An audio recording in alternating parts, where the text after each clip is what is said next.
Hey folks, welcome to a special live stream where we're going to be talking about Todd McFarlane's Spider-Man Perceptions, 5-part story with Wendigo and Wolverine. Now, I know it's G.I. Joe Day, but our friend John from Action Flicks is on vacation for the next 2 weeks. Count them, 2 weeks. 2 weeks.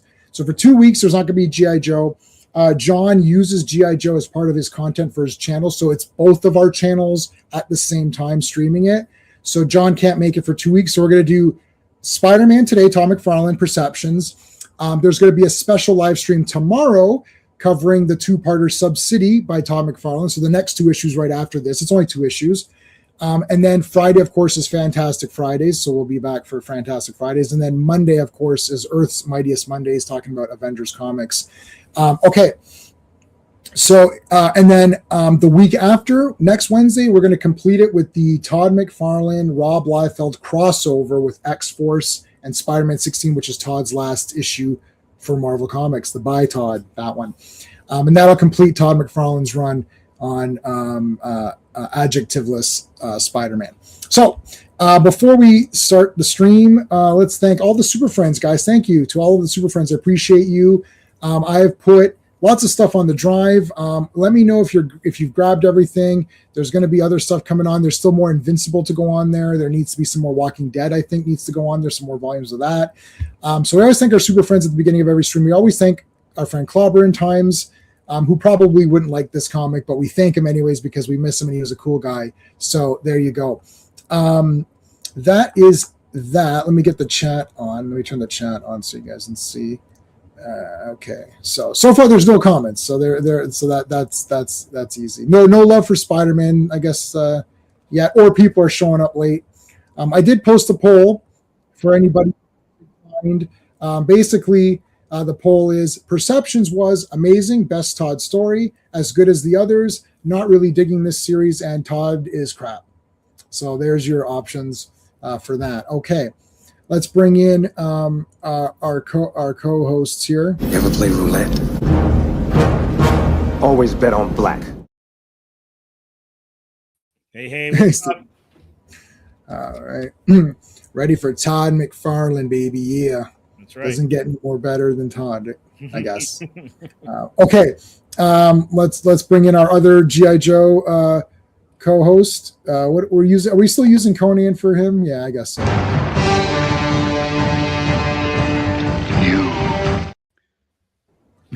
What's up, Hey, Bub? Bob, yes. Wolverine's in this one. Is Wolverine in this comic? Yes. All right, let's bring in our Spider-Man, our other Spider-Man fan, Steven. Oh. Hello. Hey. All right. So we were talking. Okay, let me adjust this crap. Okay, hold on a second. That's good. Nope, good. There we go. So we're talking about brand new day, which is sold out. I'm going to see it tomorrow. And I will post my unbiased review. The Spider-Man movies in general, I pretty much like them all except for the animated ones. I don't like the choppy graphics. And the second one was way too long. And Spider-Man 29, they made Miguel a villain. And I was like, why? I was like, if only Spider-Man had any villains. If they could just find at least one or two. I know it's difficult. You know, it's like, quick, name Blue Beetle's villains. You know, quick, name Spider-Man's villains. Spider-Man 2099? No, that's not one of them. So they made him a villain because of reasons, and that actually pissed me off. Legit, I was like, why is this happening? You know, it's like, why is he a villain when there's so many others to choose from? But anyway, the live action movies, I pretty much like them all in different degrees of liking. Like the Toby ones, I really like. You know, I don't know. I don't. It's just Spider-Man himself is very fun. Green Beetle, stop it, GT. James, you have failed. That's not a real character. Kick him out. I'm just joking. Is it a real character? Actually, I don't know. The only Blue Beetle comics I read were Dan Garrett, Golden Age Blue Beetle. That's the real Blue Beetle, man, where he wore armor, not this scarab and all this nonsense. It's like, put on a suit of armor and go beat up criminals. I love the Blue Beetle radio show. I've listened to it many times. Anyways, thanks for being here, James. I appreciate it. Anyway, so I pretty much like all the Spider-Man live action movies to a certain extent. I think Amazing Spider-Man 1 is my least favorite. I don't really hate it. There was a Green Beetle. Damn it. I have failed. I have to give myself minus 50 DKPS to give myself a fail. I'm gonna fact check that. I'm gonna fact check that. We're gonna find out tonight. Is there a Green Beetle or not? You mean in Spidey? No, in Blue Beetle. Oh, okay. Is he ecological? Like recycle? Like Could be. Rumor is Blue Beetle will be in Superman Man of Tomorrow. He will. Yeah. Yeah. Oh, he appeared in 2023, James. That means he's a fake character. Yeah, sorry, buddy. I'm talking.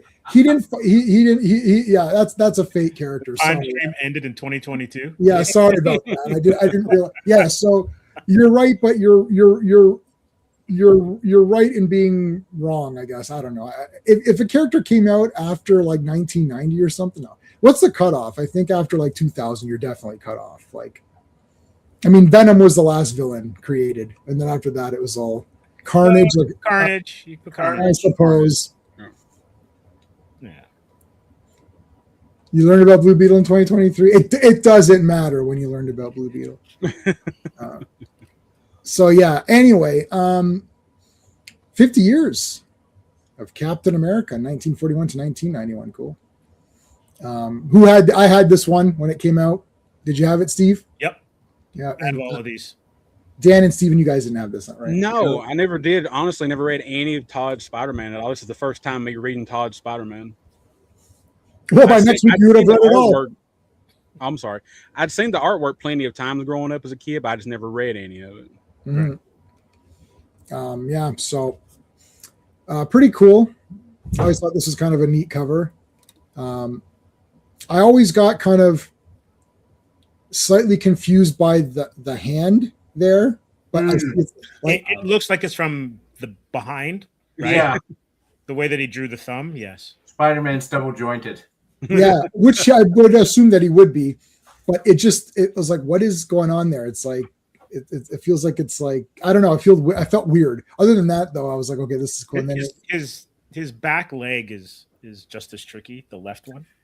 Yeah. What the hell's going on here? It's like he's hanging on by his calf muscle with that one leg there. And he does have a prominent ass. Yeah, he was a Kardashian before Kardashian. I was going to say, watching the other streams and reading this, Todd drew Parker an ass, man. That's for sure. He did. He did, man. Forget Chris Evans, eh? It's Todd McFarlane's Peter Parker. Yeah. Can I ask you a few questions? But.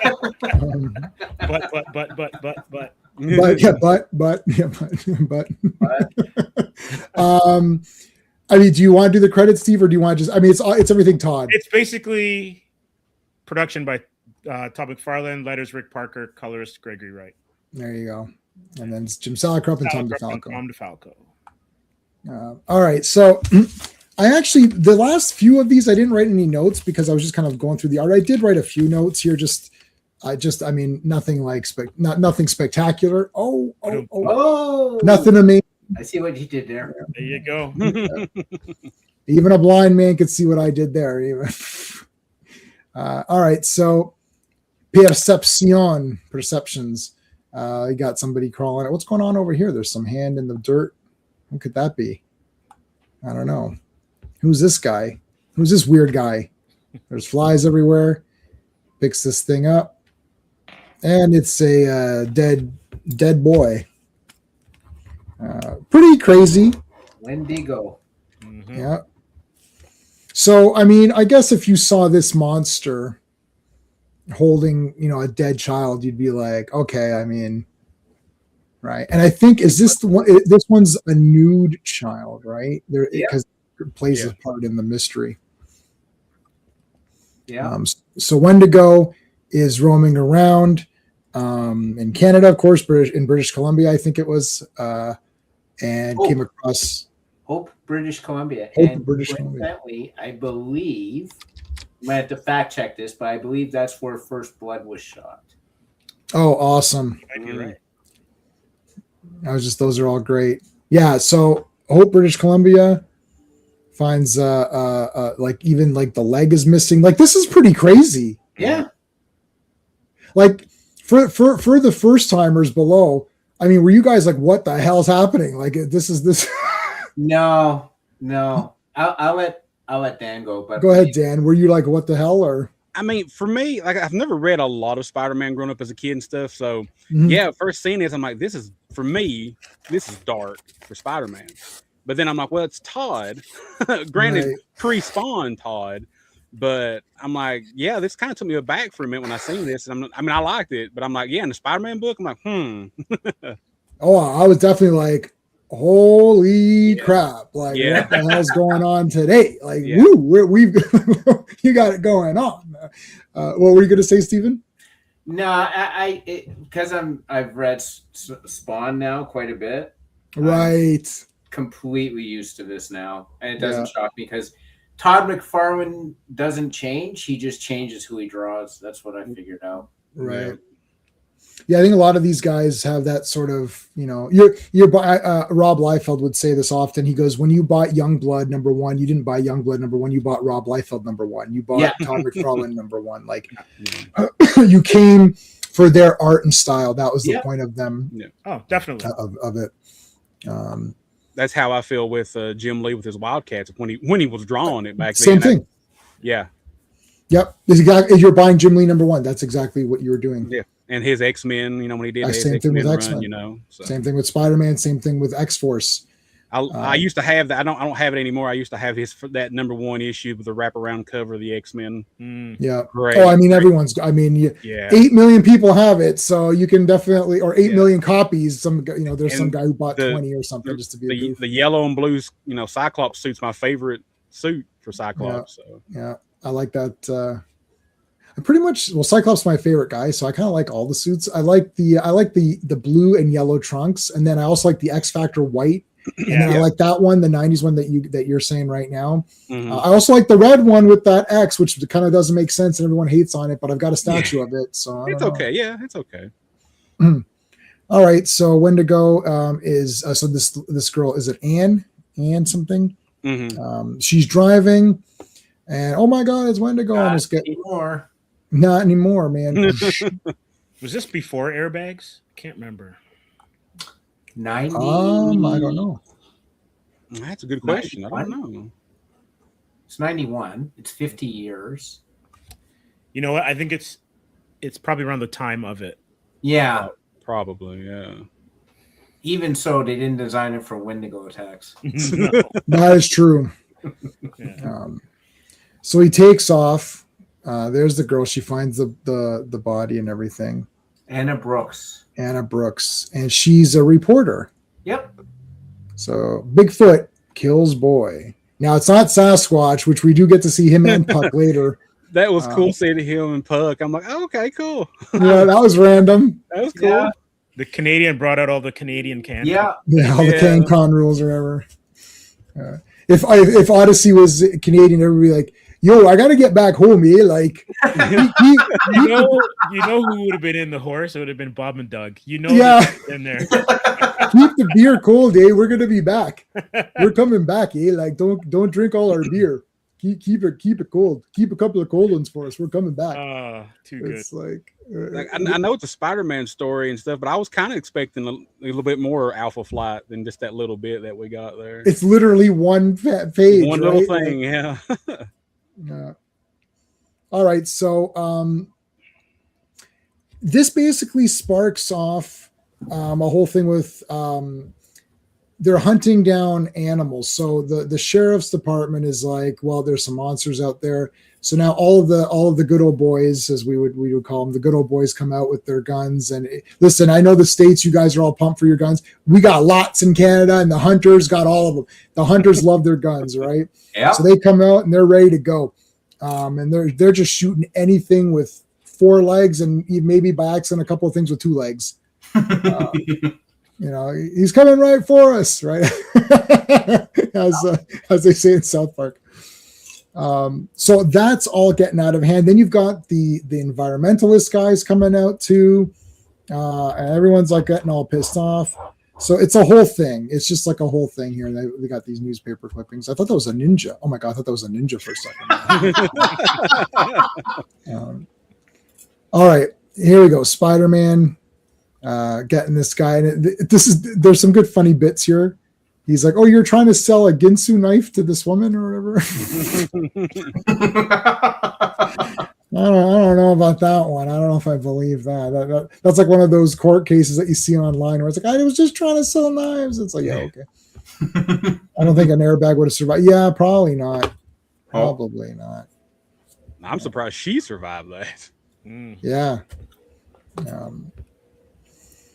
So Dan, we didn't get your thoughts because you weren't on before. What do you think of the big eyes on Spidey? You like it or? I do. I enjoy the big eyes on Spidey. I mean, I'm a fan really of any design, but I do like these more, I think, than any other one. Yeah, it is cool. I mean, you just got used to it and just kind of became part of. Yeah, I'm like a bit of an extremist. It's like, Romita is the best, and then I'd say Todd is second. Like, I mean, this is how I am. It's like I like the classic, like Ditko. I just for some reason I just couldn't get into it. But like I like Jack Kirby. And then I like Jim Lee. It's like, how'd that happen? Like it's such a like I'm such a contrast that way. Like to me that Spider-Man, that classic, the Romito, like it looks like that's like the real Spider-Man. But then this Spider-Man is just kind of cool to me. Like I feel like those are the two. When's the Odyssey? I'm not. Do you want to do one, Mark? I feel like I actually have a lot of points to say on the Odyssey.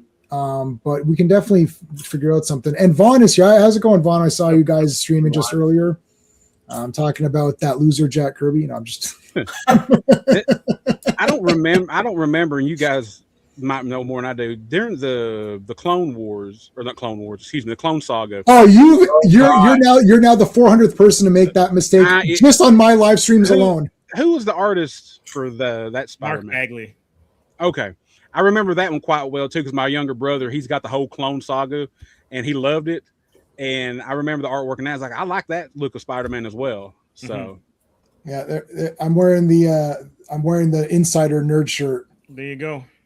Wait a minute, that's a Spider-Man pose, but it's Spawn. But wait a minute, Todd McFarlane drew Spawn. Oh, I get it. I get it. I get that shirt. I get it. Guys, I gotta put some links up for you guys. Make sure you subscribe to Legion of Comics. You got a membership. So Legion doesn't need any of my comics. We have a Super Friends drive if you want to go on there and grab shit, but you don't need anything. Like you have everything. I mean, he's a massive collector, so I don't think he's missing any comics. Let me put. This Vaughn is only on your thing, right? Yeah. Okay. Yeah. All right. I may as well put some links up. Where's Legion? Legion is green, so I can always find. Oh no, Legion and Comic Vet and Legion are both green. Legion, you gotta change your color. Or I don't know why I made you green, but I made you green on my spreadsheet. I'll put Sean's channel up as well. Are you guys watching Sean's Viewmaster stuff? That was awesome. They're great, man. Those are awesome. They are. Even with the music, the retro music, it was so good. Yeah. He put Faxanadu, and I was like, oh, I know what that is. All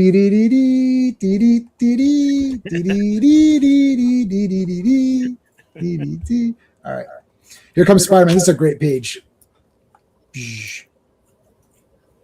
That's a great page. All right, Spider-Man, here he comes. Oh, here he comes. Like Mary Jane sleeping. I gotta say, she looks very uncomfortable sleeping. What the hell is happening there? What's going on there? Is she having a nightmare? Yeah, it looks like a bad dream, but no, that's just how he drew her. Yeah. She constipated? I don't understand. Yeah, Spidey's like, shoot, all right, I can leave again. She's still asleep. Mm-hmm. Well, you got all of the. Okay, so look at JJ, man. He looks like pretty tough. Those eyebrows are legendary. Look, I love them. it's like I knew a guy bigger than his mustache. Yeah, they're two brows. It's like a 2-finger brows. Like he's got a 2-head. He doesn't even have a 4-head. Those eyebrows make it a 2-head. He can only put 2 fingers between that eyebrow and that. He's a 2-head. The Daily Bug. That's a weird place to work. Wah, wah, wah. Maybe not for a spider. That would make sense. The Daily Bug. All right, so they're sending him off to Hope, BC, with this guy. Oh, and just a note: anyone who's been reading the McFarlane runs, both in ASM and here, he always does an Easter egg of Felix the cat. Yep. And we have one right there on the magazine cover. Yeah, and he's got Felix underwear Yeah. in another issue. So there's that. Yeah. Okay, so the animals are being killed off. Thanks to our awesome Canadian hunters. Thanks, guys. We appreciate that. Help control. This is J-Man with a message saying, help control the pet population. Have them killed. Just kill them all. You're like evil Bob Barker. Oh. Have you seen that? Have you seen the documentary? The Price No. is Right? No. Oh, I'm watching it. I'm gonna watch it. I love stuff like that. I have to say, first time, maybe since Road Warrior, this happened in Odyssey. First time ever. I almost, this is gonna shock. Everyone's gonna be really shocked here. I almost had a tear for the dog at almost because I don't really care, but I was like, it was just about to come. I was like, oh my God, am I going to actually I didn't shed a tear, but I almost did. So that's a very big accomplishment because I don't care about animals in movies, except for the Road Warriors dog, because that dog was kick-ass. Road Warriors dog is badass. But like all the other animals, I don't care about animals usually. Usually I don't. But and even if they get killed, I don't care. But this one, I actually, a little bit of it, I was always going to be a tear. I thought, really? And then it didn't happen. I was like, okay. Not even John Wick's puppy? Oh, yeah, I don't care about that dog at all. Like, whatever. Nah, I don't care about it. Sorry, John Wick. I don't care. Because the dog was just a catalyst for the story in that movie, right? Like, versus the dog served a purpose in the Odyssey that was a dramatic purpose. It wasn't there to just be a cute dog. It served it was good. It was done. I like that dog. It was great too. It didn't do shit, just laid around. Like, that's the kind of dog I like. It just lays around, you pet it a bit, and then it leaves. All right, let's go back. She's typing her story out. Now, it is mentioned in this comic that her editor wants constant updates. They want sensational stories. So there is a push towards believing in the Bigfoot angle, which later on in this, because I read all these together, I don't know exactly when, probably issue 2 or 3, the thread starts to come in where there's doubt, right? As soon as Wolverine starts to investigate. Did it say Wolverine on the cover? I can't remember. Not this one, no. Oh, so nobody knew Wolverine was going to pop up at the end, so that's kind of cool. No. So she's writing the story. And while we're going through this, did any of you guys, especially the bottom two, did you guys actually know?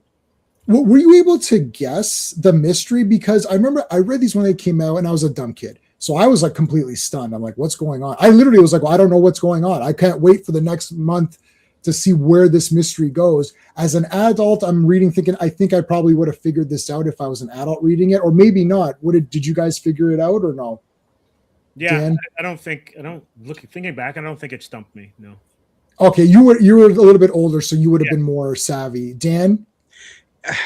It did. When I first started reading these, I'm like, But then as it went on, I'm like, yeah, I think I kind of figured out that it's not Wendigo. But and then of course, when Logan says that he doesn't eat human meat, I'm like, okay, well, duh. But I had a thought that I don't think it is, but I wasn't 100% sure until I got kept reading it. And there's Sergeant Slaughter right there. Yeah. Stephen, did you? Well, Stephen, you. I mean, I don't know. Did it fool you or not really? Sean Court sort of inadvertently spoiled it because he made a comment in the previous stream that Wolverine turns into Jessica Fletcher. So I'm like, you're right. Sean did say that, bastard. But why would he say that unless there was a mystery? And obviously, Nico Van didn't do it. Right, because if he did do it, then there's no mystery. Yeah. So this is one of those things where if it is Wendigo, then there is no comic. So that's a slight negative. But the other thing is, like, it is a comic. I mean, if a villain appears, they're gonna if a character appears, they're either gonna team up with the hero or they're gonna fight the hero. There is only two options. It's not like they're going to just hang around and do nothing, right? No. So it can't be Wendigo because we saw him in the beginning. I mean, Mystery 101, unless it's Columbo, which is the only example I can think of. Unless it's Columbo, if you see the person in the beginning, it's not going to be that person because, right? That's Mystery 101 or whatever. All right, so there was a mention here, and I don't remember where it was, where they mentioned Simpsons and Twin Peaks, which I thought was really cool. Yeah. Yeah, they were both big back then. Yeah, Twin Peaks is awesome. Hey, Classic Comics, how's it going, dude? He's investigating, missing kids or whatever. Now Mary Jane looks a lot better here. Yeah, answering the phone. There's Spider-Man. I like the Spider. Oh, there's the webbing under the arms. He's got it on here. Yeah. And the cool thing about MJ, at least in this run, Mhm. is like, my man is a superhero. You go do your superheroing thing. It's none of this guilt about going off to do your job or anything like that. Yeah. Good point. I like that. Like that a lot. Also, Like too, she's supportive of him for sure. Definitely. Correct. Also, too, I love the fact that Todd is using actual newspapers from North America. So I wanted to ask Globe you guys and Mail, that if those were Globe and real Mail, papers in yeah. Canada. Sun, Globe and Mail, Calgary Herald, Awesome. I think it is. Awesome. Yeah. Hell yeah. Yeah, I can't read, so that's I don't know any of these newspapers. I know this I know the Sun because there was a Sunshine Girl on page 3. That was the most reading I've ever done. Jay, man, I just want you to know that across the country, all of the Suns had the same thing. Yeah, they all had the page 3. Yeah. So whether it was Calgary or wherever, Toronto, they all had a page 3 girl, just like they do in Britain, or at least did in Britain. Right. So that was the only reason to get that paper. Okay, so oh man, I don't know how many times I drew this.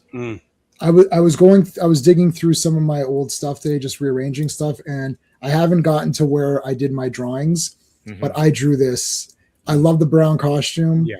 I love the look of this. I like that big huge belt. It's like it's not holding up anything because they're tights. So it's just there to be a cool belt. It's like Superman's belt. It doesn't he's not wearing pants or whatever. I love it. I drew this so many times. I traced it. I had this issue and I would trace. Sorry, when I say drew, I mean trace. Let's talk. There's no shame in that game, J-Man. Yeah, I traced all these. And oh man, I just loved this. Absolutely loved it. All right. Number 9, guest starring Wolverine, Wendigo in the back, 50 years of Captain America. Deep in the woods lurks Wendigo. Perceptions, part 2. Wolverine. Yeah. How cool is that? I know a lot of people like the yellow and blue suit, and it got really famous and stuff with the 90s cartoon and everything else, but I've always liked the brown suit. Yeah, me too. I've had people come at me like, well, that's the ugliest suit he's ever wore. I was like, no, it's not. Really? I've had it, I'm like, no, it's not. I don't know what you're looking at. It's not ugly at all. I enjoy that suit. And it upset me. Spoilers, it upset me that he doesn't wear it throughout the whole story. Yeah, Todd gave us both. And I mean, that's fine. I don't hate the other suit, but I prefer this one. Yeah, I still love the other one. I mean, it's still Wolverine. Oh yeah. I think my least favorite, and this might be unpopular, is his X-Force, where it's black and silver with the red eyes. I'm not a big fan. Okay. Yeah, that X-Force stuff is. I mean, it's okay just to be like a stealth mode, but it shouldn't be his regular. Like it shouldn't be his regular thing. Did you see when Ryan Reynolds? Everybody had it. Deadpool had it too in that book. Did you see when Ryan Reynolds was walking around in that suit? Yeah. At that, I guess it was San Diego or wherever it was, Yeah. and like people were taking pictures and they didn't know it was the real Ryan Reynolds. That's awesome. Yeah. That is awesome. Oh my god. That has to be literally the best. Can imagine you came home, you're like, oh shit, that was really him. You'd be like so stunned. He must have taken 100 pictures. The entire totally. Instagram is just pictures with this guy. Check out this awesome cosplay of Deadpool. It's the real Deadpool. He even took one with Sergeant Slaughter too. Yes, he took one with Sergeant Slaughter. That is so great. Yeah, because my wife's like, why is he thinking Sergeant Slaughter? You mean SGT Slaughter? Yes. Oh, poor Tiffany. Did you see Rick Moranis as Dark Helmet? Yes, in I the did audience? see that. That is awesome. Oh, your helmet's so big. Okay, so Wolverine is hunting the hunters and giving them warnings. This is pretty good. He's like, animals can't plead and all this stuff. So because there's like just massive shootings of all animals right now, and Wolverine's like, this is, what are you guys doing? Like, you guys are going crazy. So anyways, he lets this guy go, of course, because Wolverine doesn't actually kill anybody. Wolverine's not Supergirl, so he doesn't just kill people. So it's like he lets the guy go with a warning, and he gives him the you. Mm-hmm. Dun, dun, dun. Show them the Conan you. And then the guy runs off. That's pretty much his intro, and we're gonna cut to it's written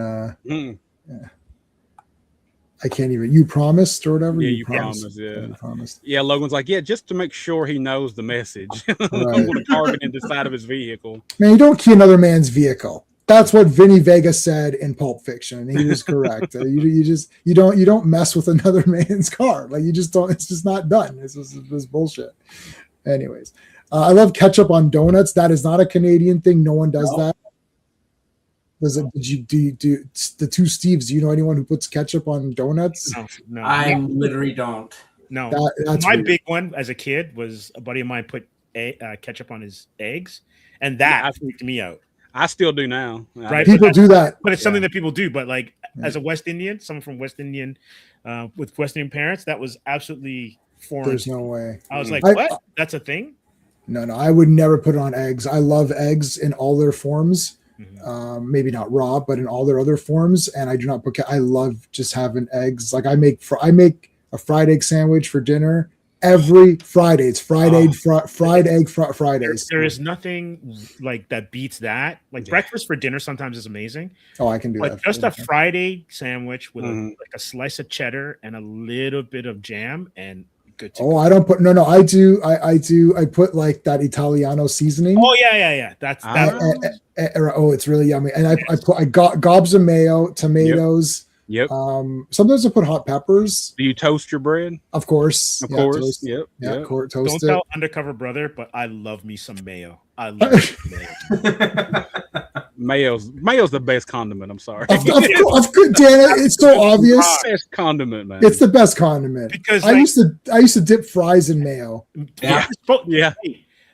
That and the tartar sauce from McDonald's is amazing for fries. Yeah. Yes, I agree with that. Always get extra tartar sauce.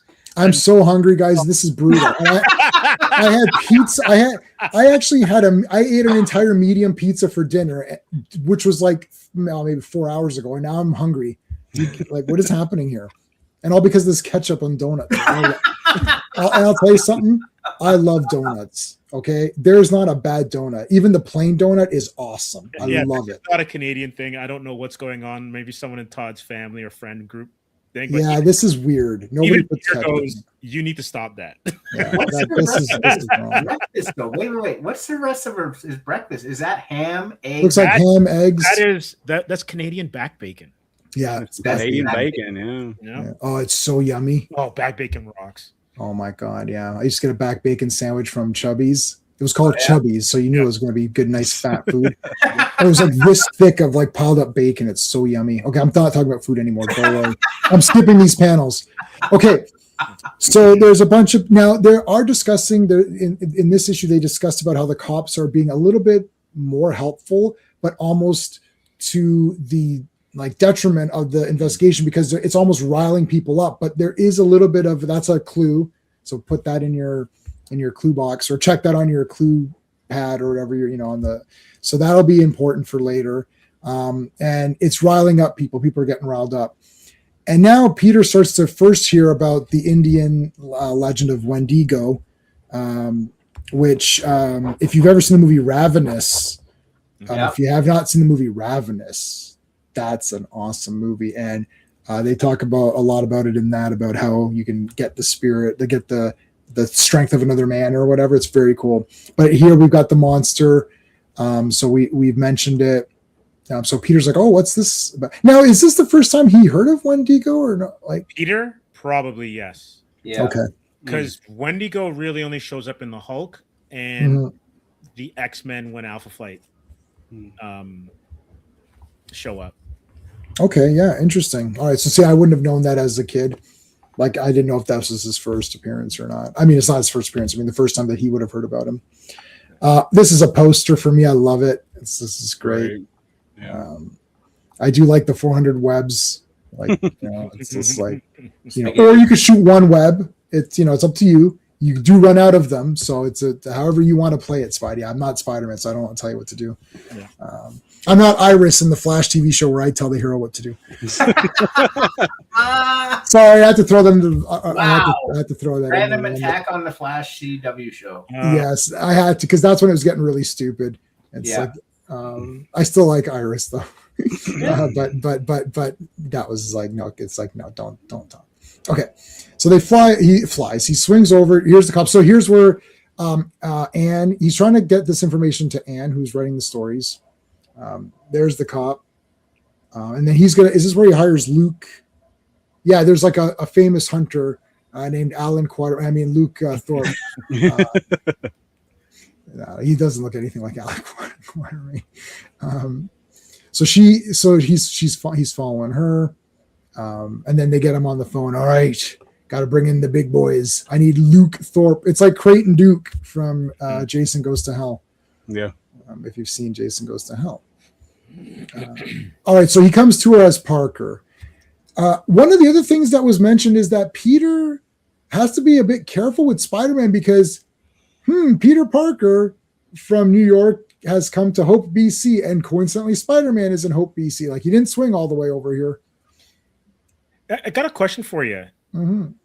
Did he go back to his hotel or something to get his clothes? I think he I can't remember if he was wearing them no, he didn't have his he didn't have his backpack. Yeah. So normally what this is back when I was a kid, he would web them into a backpack. Yeah. Right. And swing with them. Like, you'd never see that nowadays. No, unless he had it attached to a building somewhere, maybe sometimes went back and got them. Yeah. There was that too. Yeah. No, he's got 1 hour to get them. True. There was actually a time where he was too late and like his pants and stuff were like, on the ground. Yeah, call him Bret Hart. I don't remember. Would Parker ever do like Superman? Would he ever have the spider suit under his regular clothes? Yep. He would. Okay. And sometimes you'd see like it just peeking up underneath the collar of his button-down shirt. Yeah. Okay. I couldn't remember if he did or not. Okay. You know what's a good cheap Halloween costume that I did? Which is I just had a Superman shirt underneath, which is the exact logo, but it's a t-shirt. I had a tie and a dress pants and dress shirt, and I just had it open with my glasses and hat, so it's like I'm turning into Superman. Perfect. Yeah. That's a very great cheap costume because it's like you're just becoming, you're turning into, you just can just wear normal clothes. Mm-hmm. So he comes to talk to her and kind of befriends her a little bit, which is kind of cool. Maybe we can work together on this case. Yeah. I like this girl. I like her hair. Looks like Black Widow a little bit, like classic Black Widow that we've been covering. All right, so Luke Thorpe has been called in, talking to Lady Anne here. There's Wendigo sleeping. And then, what's going on? There's Wolverine with the teeth. Wolverine's doing some tracking. Yep. Some hunting. Tracking and hunting. I always loved. I drew this. I traced this pose as well. I always like the crouching Wolverine, hidden Spidey. It's like, it's poo. What is this? It's poop. It's like, well, I mean, this is how you track stuff. Yep. He tastes it. He's like, it's a couple of days old. Gross. Gross. Michael Gross. There's Luke. This is Luke, right? Yeah.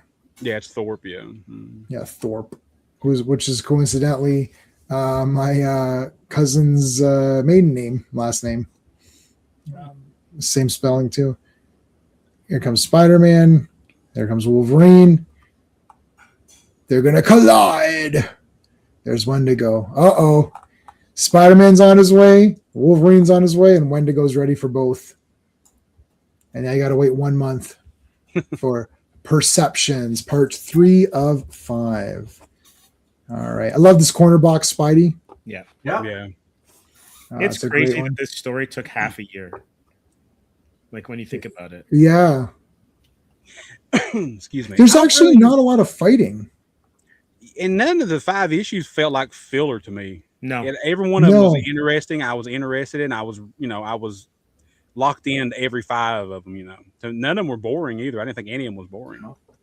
I know. I didn't think so either. I thought they were all pretty cool. And he's You know what I getting like better about- as a writer as well too. Mhm. You know what I liked about this one was the Wolverine stuff was all in the red boxes. Yes. Yeah. Yes. Really appreciated that because Yes. I wasn't sitting there wondering who it was. I figured out, oh, red is Wolverine. Cool. Yeah. Yeah. All right. Here's Wendigo now. Now these guys attacked him. Mm-hmm. Wendigo is literally just minding his own business, playing solitaire. And then all of a sudden these guys come and start kicking the shit out of him and messed up his cards. He was doing well. Yep. So they come and attack this poor guy. I gotta ask. You're a hunter. Yeah, I know what the question is. And this is what you see. Are you going to hang or are you going to bolt? No, I'm taking off. Usain, Stephen. Usain Bolt. Gone. I'm out. It's like I gotta make like a baby and head out. I gotta make like a plane and jet. J Man's gonna be like 969. That's the record. I'm like the nerdy guy from Return of Swamp Thing. I'm like, why am I out here? What are you doing? I love Return of the Swamp Thing. That's like one of my favorite movies. I have the original poster for it behind the Superman 3 poster. That's a rare poster. It's the drawn one. Swamp Thing 1 was great, Wes Craven, but Return of the Swamp Thing is a masterpiece. It has all the Alan Moore issue covers in the intro. Yeah, love that movie. Dick Durock is awesome. And I got the TV series, and I've got season 3 apparently is really hard to find. And Sean's like, do you actually have that? I was like, yeah, I do. And I checked and I do have it. I love Swamp Thing. I have almost all the figures of the toy line too. Hell yeah. Yeah, I love Swamp Thing. He's great. Steven, you're right. I'm walking around. I see this thing, and I'm gonna be like, remember? What was that? Quinones. What would you do? Remember that show? What would you do? And I was like, you know what I would do, Don Quinones? I would step away. That's right. Back right off. Because he's like, what would you do? Would you step in, step out, or step away? I was like, I'm stepping away right now. Hey Al, how's it going, dude? Al, I can't remember what you wanted. You wanted Invincible or Walking Dead or both? If you want whatever you wanted, did you get what you wanted? Because there's more of that stuff. There's way more Invincibles. There's more Walking Deads. I think there's like 400 volumes of Walking Dead or something. Okay, so Wendigo's attacking these guys, but they attacked him. Yep. They attacked him. That's established. So Wolverine should be showing up. Oh my god, he's freaking like powerbombing these guys. This is like Brock Lesnar versus midget or something. Right? See, the Mini-Hausens or whatever. And see, the thing is, right there, it shows you the Wendigo could have killed them, but he didn't. He let them get. He roughed them up, but they got away. Yeah, that's true. Yeah. Well, I'll be honest with you. I don't think I'd be thrilled if I'm F5 by this thing either. Yeah, F5 through a tree. F5 through a tree. Like what the hell? Help me out. Both. Yeah, would rather the next Invincible. Yeah. Okay. There is only 3 volumes of Invincible or omnibuses. So I will get those first for you. And I'm going to remove, message to the Super Friends, Invincible Omnibus Volume 1 or whatever the hell is up there is going to be gone probably in the next day or two when I get the other ones that Al needs. Wendigo is an underused character. Yeah, he's very cool. I have the HeroClix of Wendigo, which was a rare, Steven and I did a few HeroClix tournaments. Yep. And I got a Mojo and a Wendigo rare thing. It's pretty. Right? The big one. What'd you get, Steven? No, I was saying it was a big one, right? It was a big one. Yeah, it was a super big one. Yeah. I got Iceman. I got the Iceman where he's a knight.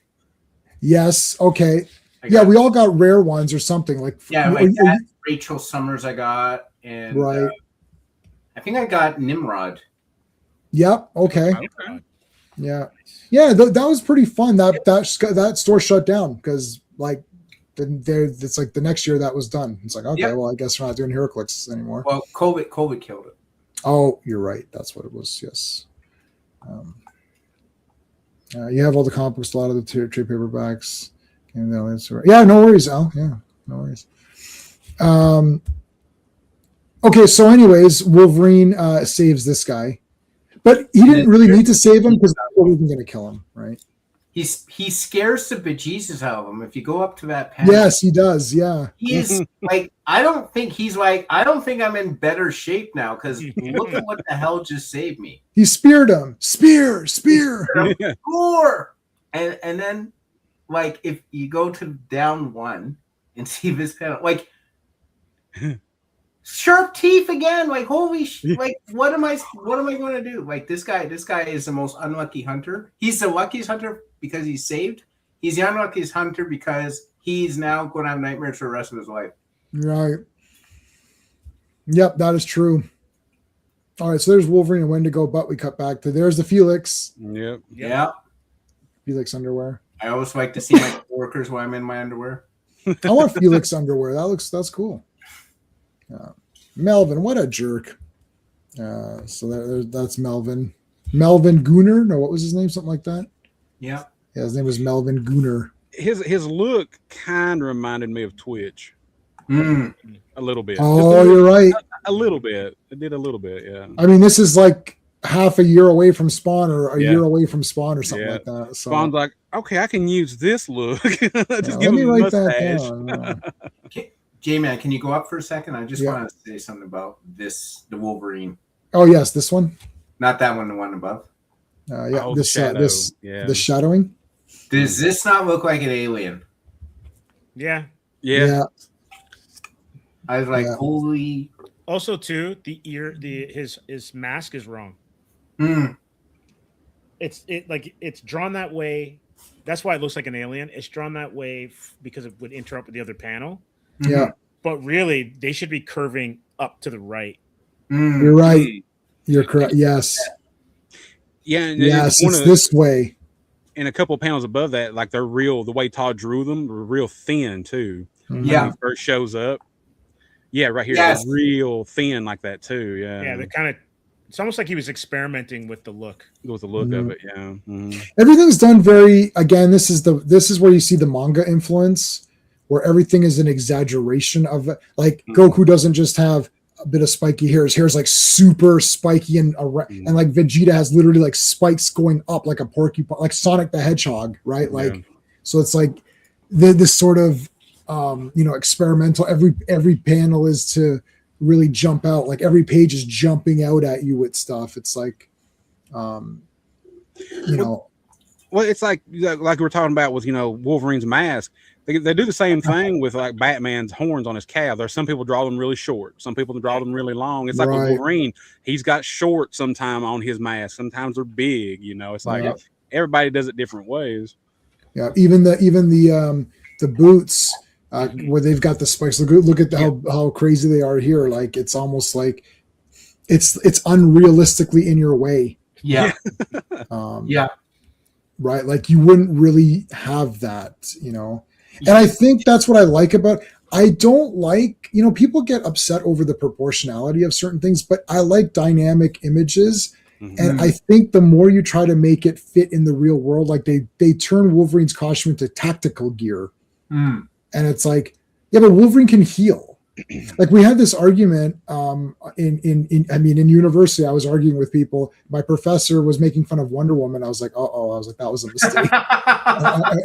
And it's like, oh, why does she have the American flag and all this stuff? And then I explained the story. I was like, well, actually, it's like a pilot, and she wore the flag colors to show that she was a friend to America and all that. It's like, oh. And they're like, well, why doesn't she do this and that? I was like, well, A, she's immortal, so there's that, and B, like, and I was going by the the post-crisis where they were chained, they were chained up and they broke. And I was like, so that's the bracelet. It's like, why should you have the bracelets? And all that. I was like, well, that's why the bracelets are there. And I think the teacher was like, yeah, I better shut my mouth because this guy's like just destroying every point I made. It's like, don't start. And then I'm not, like, you're like, why are you arguing with the teacher? Because it's wrong.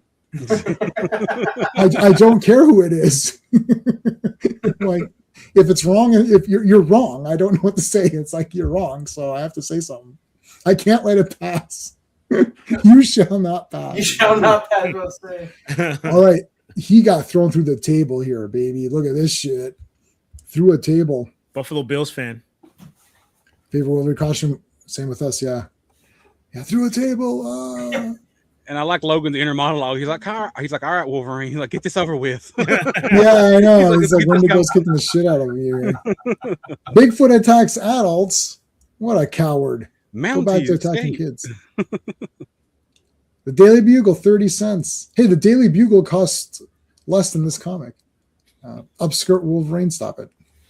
No. Mounties escape death. Why would Chicago care about that? Right. Yeah. Good question. I don't know about that one. All right, he tears the clothes off. Yeah. He's like, I need the other costume for the next issue, so I better tear this one off. And right here, his eyes were red. Yeah. And I know he's later getting on in a later issue when Spidey's talking to him, his eyes turn red too, or they're drawn red too. I don't know if that was a mistake or if Todd did it on purpose for a reason, or it could be like here he's getting more raged up. Maybe, yeah, it could be going berserker. Maybe, yeah, I don't know. Yeah, Sasquatch is going to be in there. Threat or menace? Yeah, he's going to be in there. Either way, we're going to see him soon. Sasquatch is going to get him a lawyer soon. So now he's getting animalistic. All right, Wendigo. You think you're good? Now it's you and me. SummerSlam this weekend. We're going to finish this. That's true. Wendigo's got that look on his face. It's like, Well, he's not good at cutting promos. Wolverine's much better. Listen, bub, we've been going back and forth in the forest, and now we're going to settle this at SummerSlam. Only one of us is going to walk out of there alive. Maybe he's like, is this guy getting naked to look at me? Like, Wendigo's jealous. This guy's got more hair on him than I do. Oh my god! What the hell? This man is far too hairy to tangle with. How does Wolverine shave? Because wouldn't it just grow right back? It's like, yeah. She's like, God damn it, I can't. All right, there's Peter, Spidey. Now Wolverine calls up Spider-Man. Now Wolverine's got the tracking ability. And he says, "I smelt a human presence at the crime scenes." Mm-hmm. So it's not Wendigo. He just happened upon it. And I can't remember if we've gotten to the story elements where some of the bodies are clothed, and some of them are nude. Mm-hmm. Not yet. Right. No, okay. So we haven't got to that part, but that is something that's happening. We're looking. For me, I'm looking at this as one complete because I don't remember what happened to what. And I like the interaction with Spidey and Wolverine later on too, because he always calls Wolverine old man. Yeah. I mean, he's not wrong. Yeah. And then Wolverine calls him kid. He calls him kid all the time. But he also compliments Spider-Man later. He's like, he's the gutsiest idiot I've ever met. I always thought Wolverine and Spider-Man are very cool. There's certain characters, I think like Ghost Rider, Punisher, not Wolverine, but Ghost Rider and Punisher are better suited to be appearance characters. Like they're always cool too because they're like, sometimes they get lost in their own comic because people don't know what to do with them. You need a good writer to handle those characters. Mm-hmm. But Spider-Man and Wolverine teaming up is always fun. I don't know. It's always neat. When they go trying to still enclose and ripping them all. Yeah. Okay. So Spider-Man believes Wolverine and he's got his butt. There's that ass. Yep, there's the butt. There's the Canadian butt right there. That's Canada's ass right there. That's why Mary Jane married Parker. That's right. This almost this feels like it's not Todd McFarlane here for some reason. I don't know why. Like it feels like someone who's taking over for Todd and trying to imitate it a bit. Mm-mm. Oh, And I like- although that same thing with the hand that you're talking about, it almost looks in that panel like the hand's backwards. Yeah, again, it's like he's got that weird hand thing. Yeah. Yeah, this looks cool. He lands. Whoosh. Oh, yeah. Now that's the yellow and blue, which is also cool, especially when Oh. Todd draws it. It is, yeah. And when what's his name? And I think I drew this one too, or traced this one. And Jim Lee. Jim Lee makes all these guys look awesome.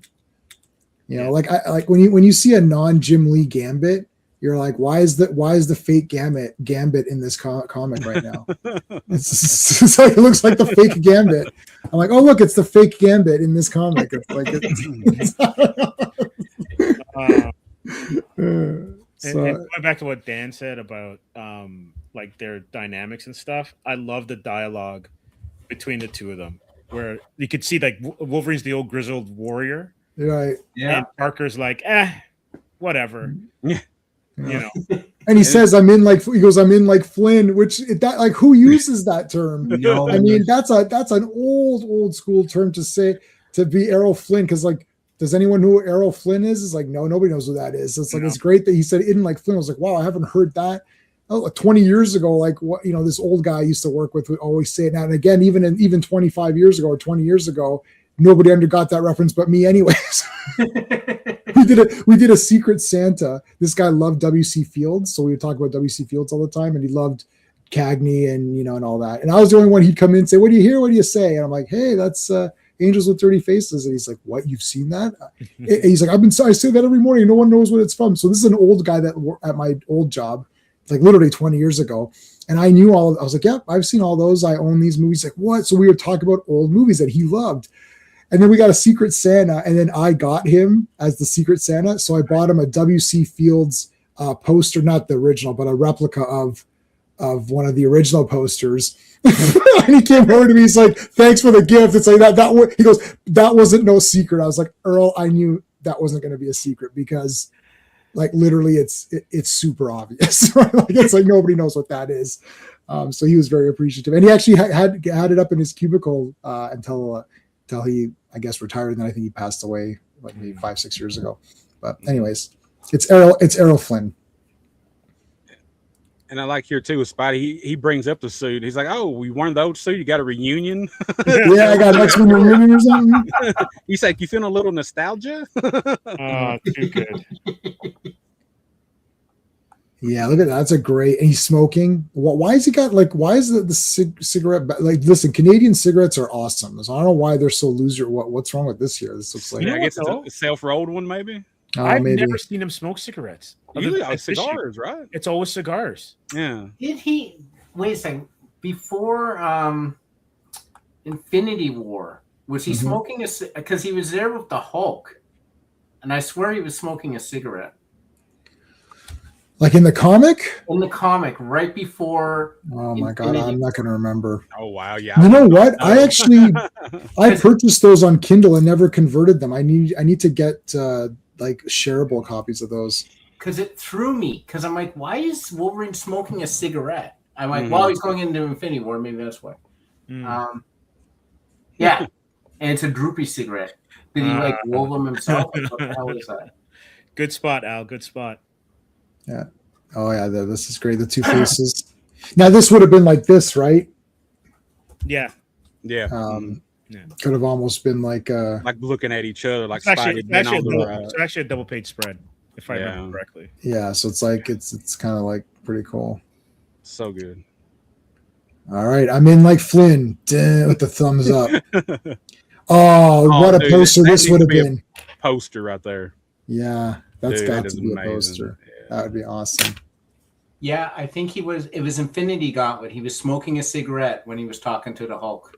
Okay. It could, but you know what, Steve? You reminded me that I need to get those on digital, and it's like I've got them purchased from Kindle, so I need to get Invincible, Vince, and Infinity. I have every Infinity Gauntlet, like Crusade, a War, Crusade Gauntlet, and I have all of Infinity Watch, and like Adam Warlock and the Infinity Watch, whatever. I've got all of those, man. Those are all so awesome. And then the movie didn't do any of it. But anyway, so Infinity War, I'm like, how's there going to be? I was like, Infinity War? So the Magus is going to make evil versions of all of the heroes? That's going to be crazy. And then I'm like, I don't think this is going to be Infinity War. This looks like it's going to be Infinity Gauntlet, but minus everybody. I'm like, where's Adam Warlock? And I remember we were talking like, well, when are they going to introduce Adam Warlock? Maybe he'll be in like Guardians 2 or something or whatever was before. And I'm like, he's not in Guardians 2. It's like Infinity War is like, it's coming up any minute now. I'm like, there's no Adam Warlock. Well, how are they going to do this? And it's like, we haven't seen death anywhere. Like, it's like, what's going on here? And Thanos just wants to half the universe, or he could increase resources. In order for everyone to survive, I must destroy half the population of the entire universe, or double the resources of the universe. Oh yeah, I didn't think of that. They actually acknowledge that in Brand New Day. Oh, they do? That's great. Hey, Bat Boy is back. Yes, you're back. Thank you, buddy. Great panel. Yeah. Thanks, Nell. Mm-hmm. I love Executioner Song. I need to go back and recollect that. I used to have that as a kid. I've got the original issues of that, baby. Yeah, I need to get that again. Told him no smoking, right? Yeah, what's going on, Cali Comics? Love the Silver Surfer. Yeah, I think didn't they do that in one of the live action movies? Xavier tells Logan, he's like, no smoking in here or something like that. Yes, he might have. What a square. I'm just waiting for Logan to, upgrade to a pipe eventually, Maybe start vaping. Dude. He's old enough, though, when you think about it. I don't think Logan would vape. I don't know. No, I don't think that's weird, yeah. I would definitely get a pipe. I want it so badly. And I want like the big Bilbo pipes and all that, like where you're like, it's like a Sherlock Holmes pipe, man. Oh, I love Sherlock Holmes pipes too. Now, Sherlock has a few different ones. If you're talking about Jeremy Brett, the real Sherlock Holmes, and then there's fake ones. Basil Rathbone is a secondary Sherlock Holmes. He's pretty good, but Jeremy Brett is the real Sherlock Holmes. Everyone else is just fake. And I just recently rewatched all the seasons of that and all the movies just to confirm, that yes, he is the real Sherlock Holmes. And everyone else is fake. But anyway, Bat Boy must be hitting middle age. Yeah, Bat Boy's been around for a long time. Yeah, I wonder, where is Bat Boy? We haven't seen him in a while. Now, we were talking about Logan's mask. What about his claws? You can see, I've noticed like throughout this run here, the claws, Todd draws them differently sometimes. Yeah, everyone's got their claws. Yeah. These look like some people draw them wide. Yeah. And then sometimes a real narrow, like these here, like real narrow and short, Yeah, these are like. You guys have a preference for the way his claws look? You know which ones I like? I'll try to like maybe draw I like it. them when they're round. Round and more slender than that. Gotcha. Yeah. Okay, yeah. Because when they come out like a Ginsu knife. Yes, I was just drawing the Ginsu knife. I kind of like that. They look great. I like this. Yeah, it doesn't. It's weird. It doesn't make any sense with the things that he has to protect. On the gloves. Yeah, it doesn't make sense. You're right. It doesn't make any sense. But they look great, and you don't get that Hulk cover. True. Without the Ginsu knives, no, it does make. But you know what the thing? I don't like the bone claws at all. I don't like that he had bone claws. I know that was a big reveal, and people are like, "Oh shit!" Is that a Age of Apocalypse reveal or no? No. When was that revealed? It was when Magneto ripped the adamantium. Yes, I had that covered with the foil. Yes. Yeah. It was at least volume 2 of X-Men or whatever that Jim Lee run was. But I think it was part of another crossover. I can't remember what it was now though. No, you're right. That's what it is. I don't like that because it's like, why does he have bone claw? It kind of goes against the. I really, really like. I've got a trade of the Weapon X. The Marvel Premiere Weapon X. Is it Marvel Premiere or Presents? No, Premiere, right? I think or is it Presents? Maybe it's MC Presents. Marvel Comics Presents. Question. I can't remember if it's Premiere or Presents. But that where the Weapon X they had, it was just like I don't know how many parts it was, but they collected it in one. It was the Windsor Smith stuff. Windsor Smith, yeah. And I mean, it's absolutely a 10 out of 10 masterpiece. And like that, it does. He didn't have bone claws in that one, right? Like that's the origin I like. I don't like this. Oh, he had a thing. I read Origin, like Wolverine Origin, like that comic. Yeah. I didn't. It's okay. wasn't for me. I think on that one. Professor is the voice of Cable ship in the being same voice. Is the voice in the Cable ship, and it's in that being the same voice from the Apocalypse ship. Okay, yeah. Todd, yeah, he's got the spikes or whatever. Needle, you prefer the kind of mini machete shape? Yeah, like what we were showing out. Yeah, your favorite. The Ginsu knife. Yeah. Yes, I also don't care about the anatomy of it.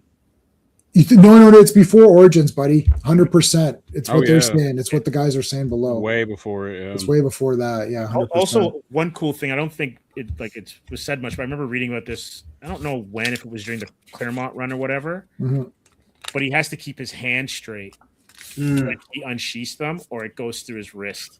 Yes. And it hurts every time. And it hurts. Them. I remember that. Yeah. Yep. 100%. Because it's cutting him. It's tearing through him, but his healing factor is such that it just heals it instantaneously. Like for us, it's like a paper cut, so for him, it just instantaneously heals.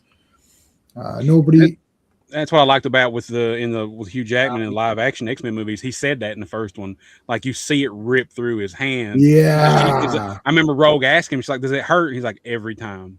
Yeah. Awesome, yeah. And yeah, see, so the bone claws being like those twisty bones. How the metal over top of that would not come out as that Ginsu knife version, right? Like it would have to be more like coated.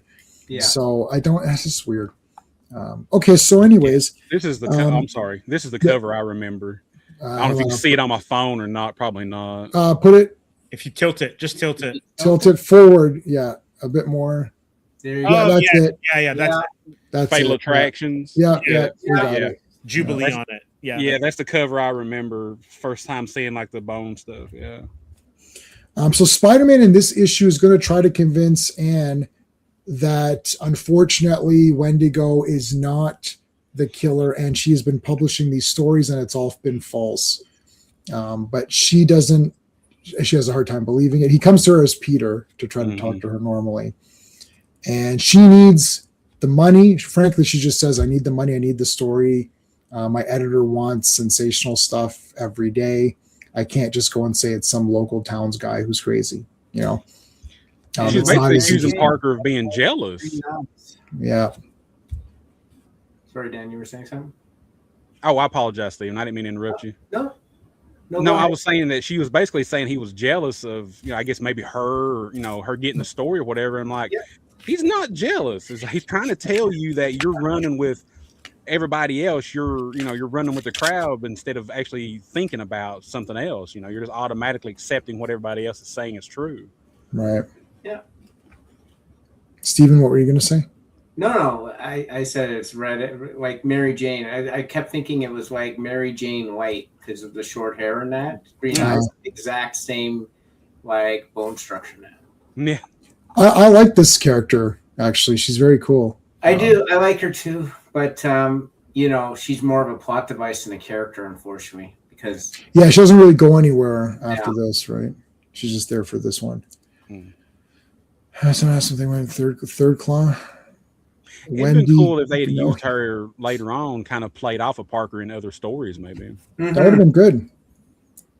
Because he hasn't really had that female character who was a reporter who he could play off of. It's always been male characters who he played off of it.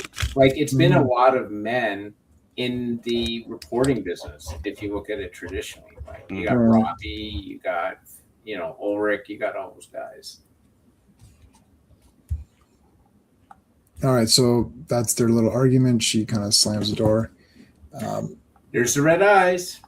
Yeah. You can't see any features but the red eyes. Yeah. That's always a cool this is also very manga panel-y. All these comics have been very manga. If you look at X-Force, if you look at any of those Image Boys, it's all very manga-y or definitely heavy influenced. Wendigo does have a bullet in him, and Wolverine's going to do a little bit of an operation here. With his big red belt. I love the red belt. I'm going to get a red belt. I'm not talking about in jiu-jitsu. I'm going to get a red belt like this. It's like the bodybuilder's belt. It just helps support his back. Oh man, now I feel like I might watch Pumping Iron tonight. I love Pumping Iron. I've seen Pumping Iron probably like 70 times. I just love every second. Have you seen Pumping Iron, Dan? Yeah, I have. I did, okay. Yeah. I mean Schwarzenegger, and that's his best performance because it's all a lie. And he's pretending he's like eating the eggs. He's like, oh, you're coming down here trying to play mind games. He's like shaking as though he can't. He's so scared. He's like, Lou, you're not ready this year. He goes, you come in another year, you're going to be ready. But then I would have been even more ready. So I don't know. It's like, he fell asleep in his documentary. He fell asleep on the ground. Yeah, I love it. I love his documentary. In his own thing. I know. I love it. Havoc is saying, I have the book. It was Magneto ripped out his metal. Yes. Yeah. And the story was getting back to Earth, and then he goes into the danger room and is fighting robots and pops the bone claws. Yeah. So that's the one. Yeah. I think that's also what triggered him to go feral as well. Oh, I think that. Yeah, I think you're right. Because his healing factor went in overdrive, not having the adamantium in there. Because I remember a couple of panels too. I remember one time he popped them for Jubilee, and he actually was bleeding. Mm-hmm. Like every time he'd pop them, he would bleed. Yeah, I'm like, you didn't bleed before, when you had the adamantium. I thought sorry, you go ahead. Go ahead, Steve. Yeah, there's an issue of X-Men where Wolverine's on the cover. I think Dave Cockrum drew it, where they're fighting Magneto, and Magneto has Wolverine trying to stab himself in the face with his popped claws. So it's been a comic book thing for a while. That was sort of mimicked in the first movie where he had tied up Wolverine in the bars of the Statue of Liberty inside, and then it was sort of like his claws were like going into his chest. I think actually the way that I'm not really dying over any of those movies. They're okay, but the way that they as a team escaped, that was pretty. Oh neat. yeah. I gotta say, I've been watching. During my lunch break, I've been watching one episode of the original X-Men 97 cartoon, like the actual 94 or whatever it was cartoon. So man, every episode is fucking awesome. I love the Archangel episode where that is awesome too. Like they are so good. I gotta tell you, the characterizations, like Storm is 10 out of 10 in that comic or in that cartoon. Cyclops, every Jubilee is great. Every character is great. Not any of those characters have been as good in those movies as that cartoon. Like the old X-Men, 97 is cool too, but the old one, it is so good. If you guys have been watching the chat, if you haven't watched in a long time, put it on. I'm telling you, it's killer. Hey, FK, how's it going? Pumping Iron 2 has the ladies. Yeah, Pumping Iron 2 is the ladies. I haven't seen Pumping Iron 2. Actually, I should watch that. Maybe Supergirl's really playing. No, stop it. Well, he is a little feller, so he might. I don't. Right. So Wolverine's going to remove the bullet. He's going to try to do some surgery. Thanks, Classic. Yeah. Classic. X-Men 112. All right. It's a great cover. 112. I'll have to see if my Sean has it because he's got a big X-Men collection. He might actually have that. Once you see it, you'll go, "Oh yeah, I've seen this image before." Image. There you go. Image Comics. Hey, how's it going, guys? So you're chasing the wrong guy here.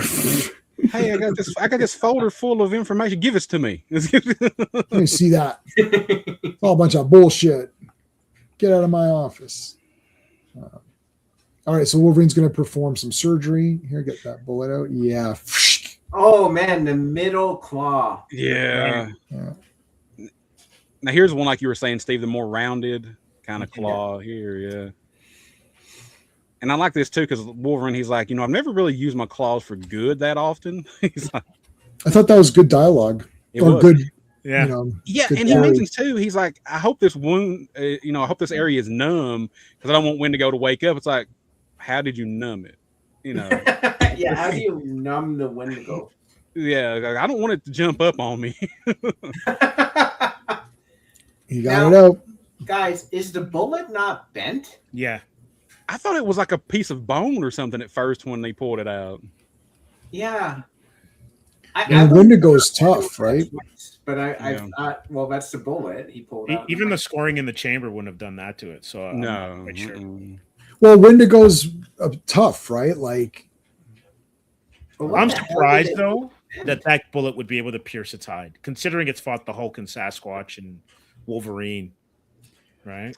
Yeah, because they're just regular bullets. I don't think they said anything special about them, did they? No. I don't think so. But it is Luke Thorpe's gun, so perhaps his was it Luke's gun? I think it was Thorpe's gun. So I thought maybe it was like high he has caliber. like a better, maybe he has like a better bullet or something. I don't know. Maybe. There you go. It drops the bullet down. Bink. All right, so there's Peter and the cops yelling and spitting. Now this guy's like, Thorpe, you gotta get that. You gotta get Wendigo right now. Thorpe's like, I don't know. Maybe I don't have to do that. Oh shit! What are you gonna do about it, right? But he's got to go out to kill the thing. And Thorpe is kind of. I like how they made this guy somewhat smart too. He's like, well, there's some weirdness going on here. Like, why is everyone so hard up to get this thing? Like, what is going on? It's like something's off, right? So we'll see where it goes. We're going to surge if you make the X-Men was. I like Pride of the X-Men. X-Men's great. I love it. Well, that was awesome. Animation is classy. Is about. Yeah, I agree with that. When Wolverine was Australian. Yeah. I remember that. And he is now. Like, Yep. Oh my God, you're right. It's coming around. Yeah. It's crazy that like Deadpool and Wolverine, two Canadian characters, are two of the most popular Marvel characters. Yeah. Man. Just kind of a weird anecdote. And I would like to think that Wolverine has stayed popular over the decades. I mean, has his popularity ever waned? Well, so Dan, you're new. I didn't tell you this. So when I was 16, I was in Taekwondo, and we had a Halloween party, and I came dressed as Wolverine, and nobody knew who it was. So I said, now maybe my costuming wasn't the best. But I had the claws and I did the hair and everything. I didn't have a mask. I did the hair. I did the Wolverine from not the Frank Miller miniseries, but the solo series that started with #1, where did you dress him up in Madripoor or? Yeah, no, I did the first 3 or 4 issues where he's got in the black. Yeah, in the black with the red belt, and he had the shadowing on the eyes and did the hair, and I had the claw. So I came as Wolverine. Now they didn't know who I was, and I said, this isn't the normal Wolverine costume. I was like, this is from the Madripoor Nights beginning parts where he's in the jungles, and I was like, it's Wolverine, and they're like, no, who's that? Wow, they did not know who it was. Yeah, promise that's true. I had to tell people. I say it's crazy. I say it surprises me, but then again, it doesn't, because even though they're big pop culture icons that's been around for decades, there is a small niche of people that just don't know anything about comics and stuff like that. So I mean, can't hold it against them, I guess. This surprises me a little bit. Yeah. So I mean, so hold on. This is in 1993, 1994. I could see it because it's before the cartoon. Yeah, I could see it. I could see them not knowing. People didn't know, man. Yeah. And our friend Clobbering Times, who people are putting the CT in the chat. So Clobby on issue 2 or 3 of Watchmen. So when issue 2 of Watchmen came out, he had gone to some Comic-Con and he dressed as Rorschach. So he's like, I might be the first Rorschach cosplay ever. He goes, unless someone did it after issue 1 or whatever. Probably.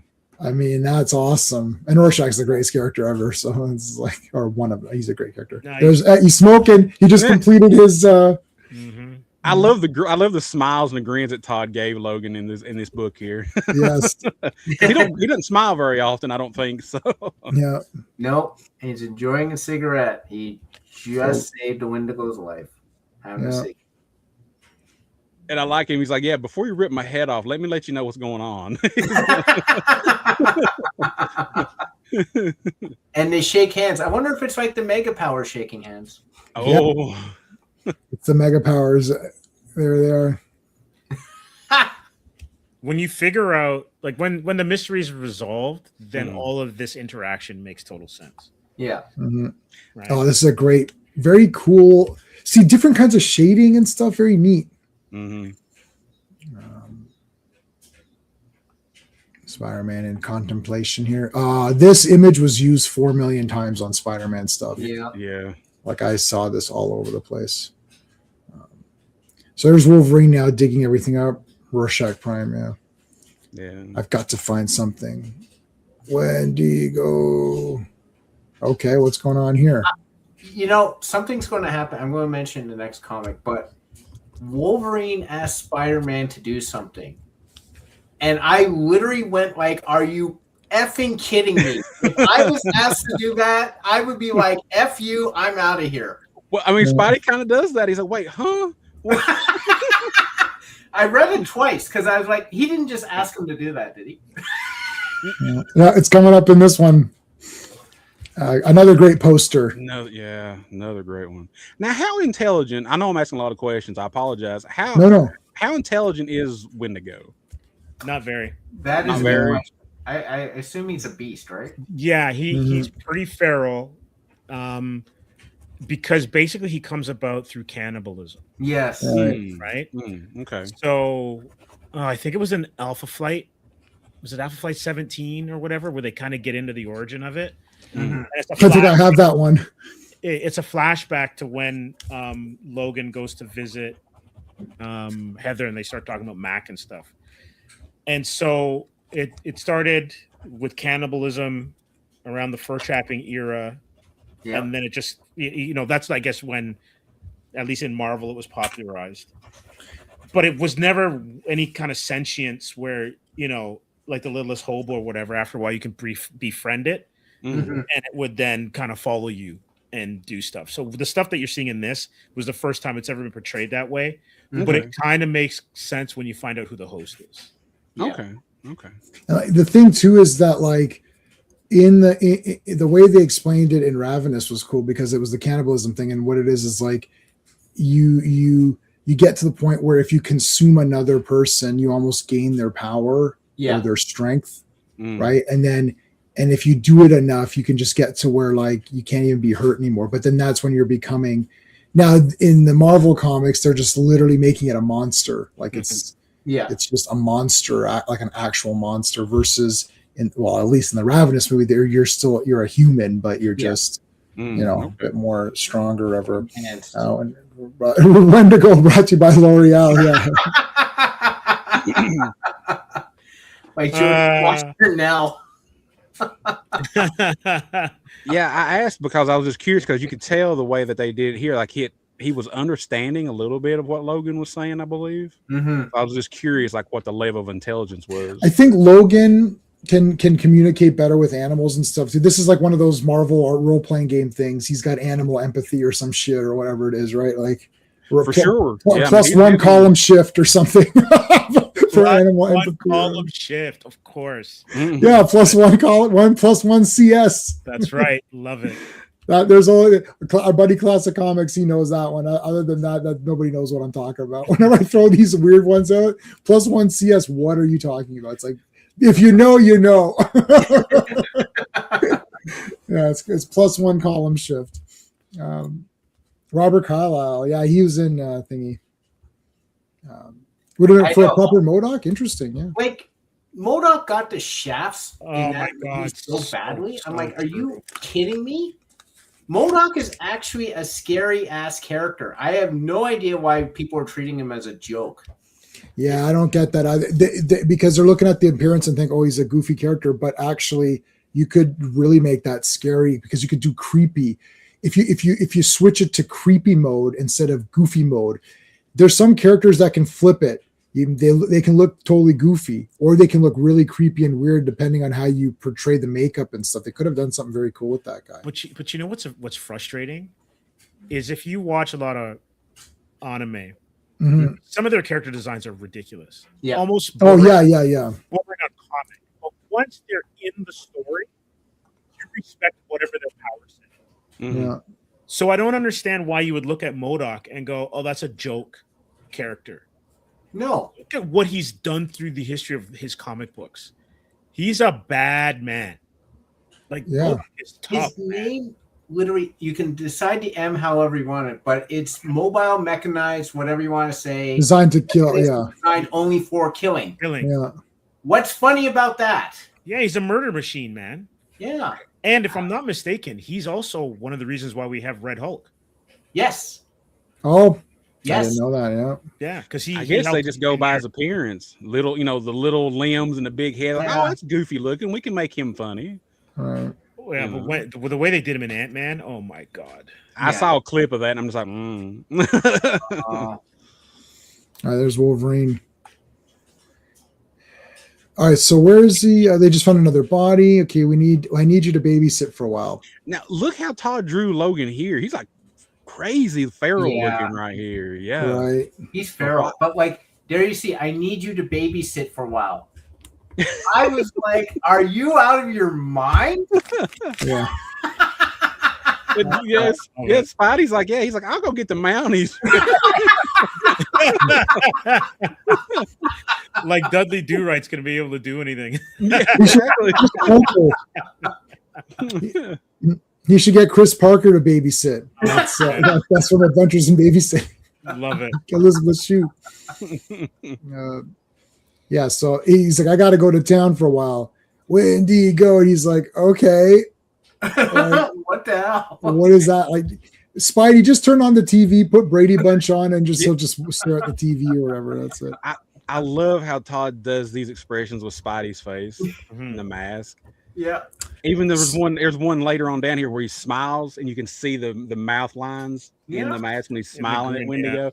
I'm like, I love that about Spider-Man, because a lot of times I remember as a kid reading Spider-Man, I always just remember kind of that stoic looking face. I love when they do the expressions with his face like that. Yeah, I don't know who first, maybe it was Ditko, the first to start doing the eyes. I think it was Keith Pollard. I remember as a kid seeing some of Keith Pollard stuff like in the 180s, 190s. And it's usually an upshot. So if you're Worm Eye and you're looking at him and someone's coming at him and he's got like this, oh, woe is me look, he would tilt the eyes that way. Oh, cool. And I love when he would squint too, when they do the squint with Spider-Man. Yeah, like you could do some neat stuff with that. And they actually incorporated that in the Tom Holland. Yes. There's Logan. There's Logan with the red eyes. Yeah. And again, by this point, guys, I gotta say, by this point, he's fought Lizard. He took on Demo Hobgoblin. Yeah. Now he's had to deal with Red-Eyed Wolverine and Indigo. And he's just like, what the hell is going on? I want Todd McFarlane to stop making my stories. And like tomorrow night, so we're back tomorrow night, guys, to do the next two-parter, which is Sub-City. And that one's Morbius. Yeah. And then he gets X-Force. He's like, "What? Oh, damn!" And they got to fight. They're fighting Juggernaut. Basically, you're like, "What is happening?" Through the ringer. All right, so Wolverine's going to go to town. When do you go? It's like, okay, it's like Groot. I am Groot. Look at Spider-Man. He's like, oh my god. I was putting. Wait a second. Did he say what now? What now? Yeah. Yeah. What now?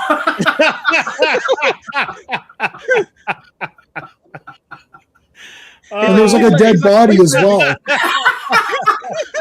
Yeah, because he's like, I'm just trying to help. He's like, at least let me cover the boy up. Yeah, there's like a dead body, for Christ's sakes. Like, Logan's like, no, I need him to be seen. Yeah. I like this here. You see Logan putting his mask on. He's like stretching it over and everything. Yeah. Well, he needs to get the confession and all that. He's going to start toying with the guys, right? Yeah. Mm-hmm.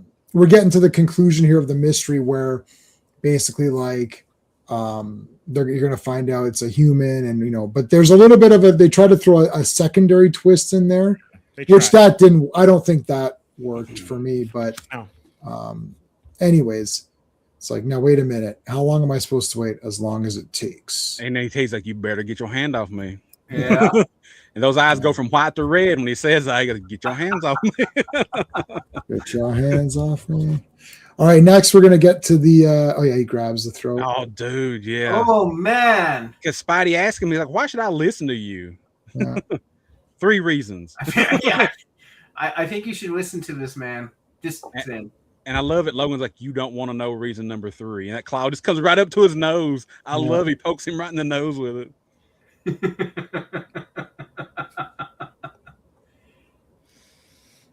MODOK and Emo-Doc. Yeah, Wow. Emo-Doc. I turned to leave. Yeah, man, didn't you tell me about MODOK was like Mobro or something?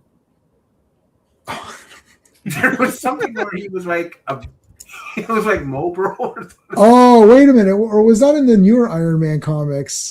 Brodoc or whatever. Yeah, Brodoc or something. No, tell me. No. Wow. Yes, there was a Brodoc. Tell me that's Assistant Editors Month. No. Yeah, I know.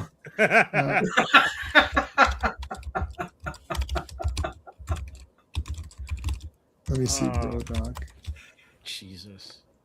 Isaac Hayes. Yes, it is Brodoc. Bio-robotic organism Isaac design. Hayes is Brodoc. Yeah, it was. Okay, so here's what it was. It was bio-robotic organism designed overwhelmingly for kissing. And I think All right, that was guys, I'm good for the night. I'm good. Yeah, like you're done. Yeah. So Is this canon? Is this Yeah. That may have been in West Coast.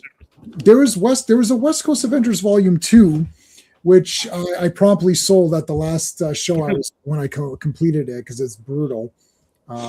So there was a fake West Coast Avengers comic, and I think it happened in that. Yeah.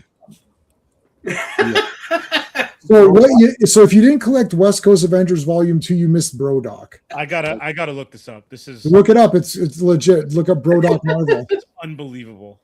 Yeah. Wow.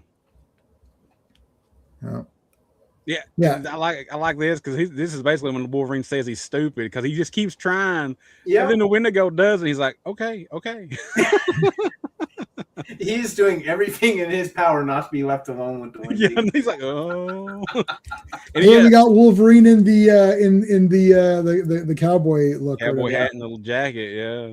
Hey Raj, what's going on, dude? I was right. It is Brodoc from West Coast Avengers 2018. I thought so. I was correct. Good grief. You can look it up. Look it up, Steve. Yeah. With long black hair. I'm It's so stupid. That series was because they had Kate Bishop and all this nonsense. I only got it because it was West Coast. I'm like, why am I buying this comic? I actually ended up completing the whole series, so I just sold the whole series because I was just like, ugh. Yeah. All right, so she's getting doubts now. Yeah. About the story. Maybe she should, trust Peter, and so she deletes stuff. So she's writing it and she's going back and forth. Here we go. When will Sasquatch die? There they are. Sasquatch and Puck. That's great, man. Sasquatch is pissed. Yeah, he's like, they're using my name. And look at Puck. He's like, it's all good, man. It's fine. He's like, chill. He's like, Logan said to hang on for a little while. Yeah, there you go. And I like too in the paper there, he puts in there like where it says Gretzky Kings win Stanley Cup. I'm like, all right. Yes. Yeah. Yes, I saw that. Wishful thinking. No way. All right. Todd ended up buying the Edmonton Oilers in a few years after this too. Mm. Oh shit! I didn't know that. And he redesigned the logo. Does he still own them now? No, I think he sold his interest in it. Okay.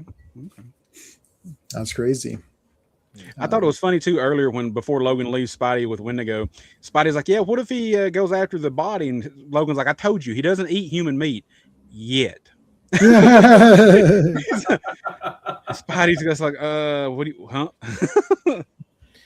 And I love he's doing this little piggy went with the yes, he's playing My Little Piggy with Wendigo. Because there's no mind, right? Like he's got to, Logan's like, aren't we mature? It's like older brother, younger brother kind of situation. All right, so the Mounties are on their way. Here they come. Whoa, that is Christ. the smallest gun right now. Look at that thing. Snub nose.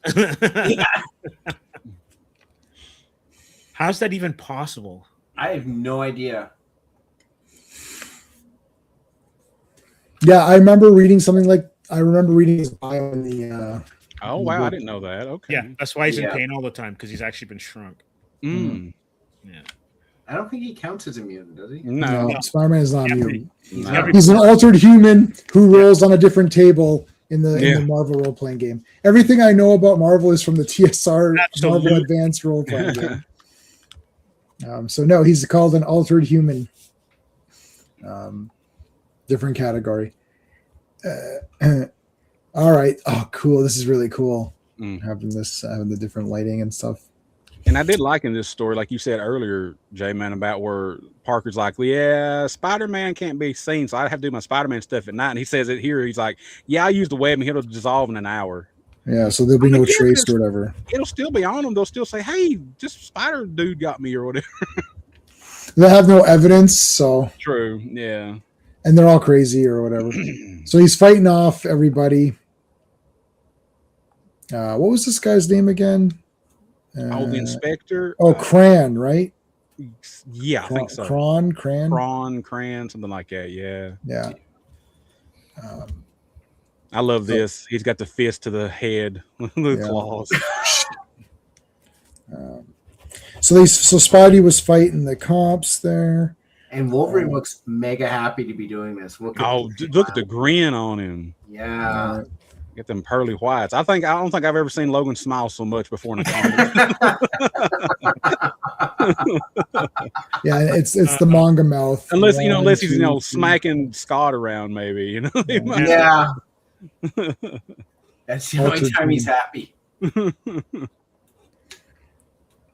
So you did it, Thorpe. You're the man who killed everybody. What? I didn't do shit. Yes, you did. Punch I in the think at gut. this point I would just admit it just to have Wolverine stop hitting me. Yes. Yeah. It can't feel good getting hit by an adamantium skeleton. No. I just don't think it would feel good.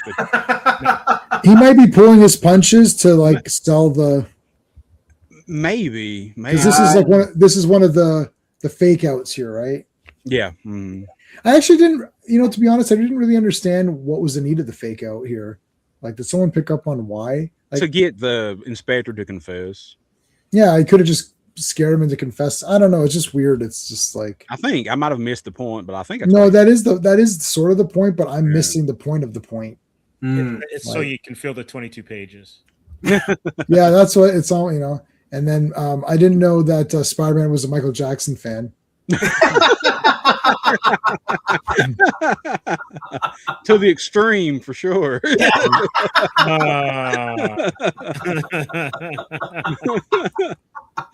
Yeah, Vaughn, these comics are great. They're so good. These are awesome. And I mean, I can give them. If you want anything on digital, you just let me know and I'll give it to you. I have every X-Men thing ever, anything X-Men that was good. So got to be careful how I say stuff because I'm like, I've got every Spider-Man thing. Oh, do you have the 2022? What? I'm like, no. Sorry, let me rephrase that. I only have the real Spider-Man comics.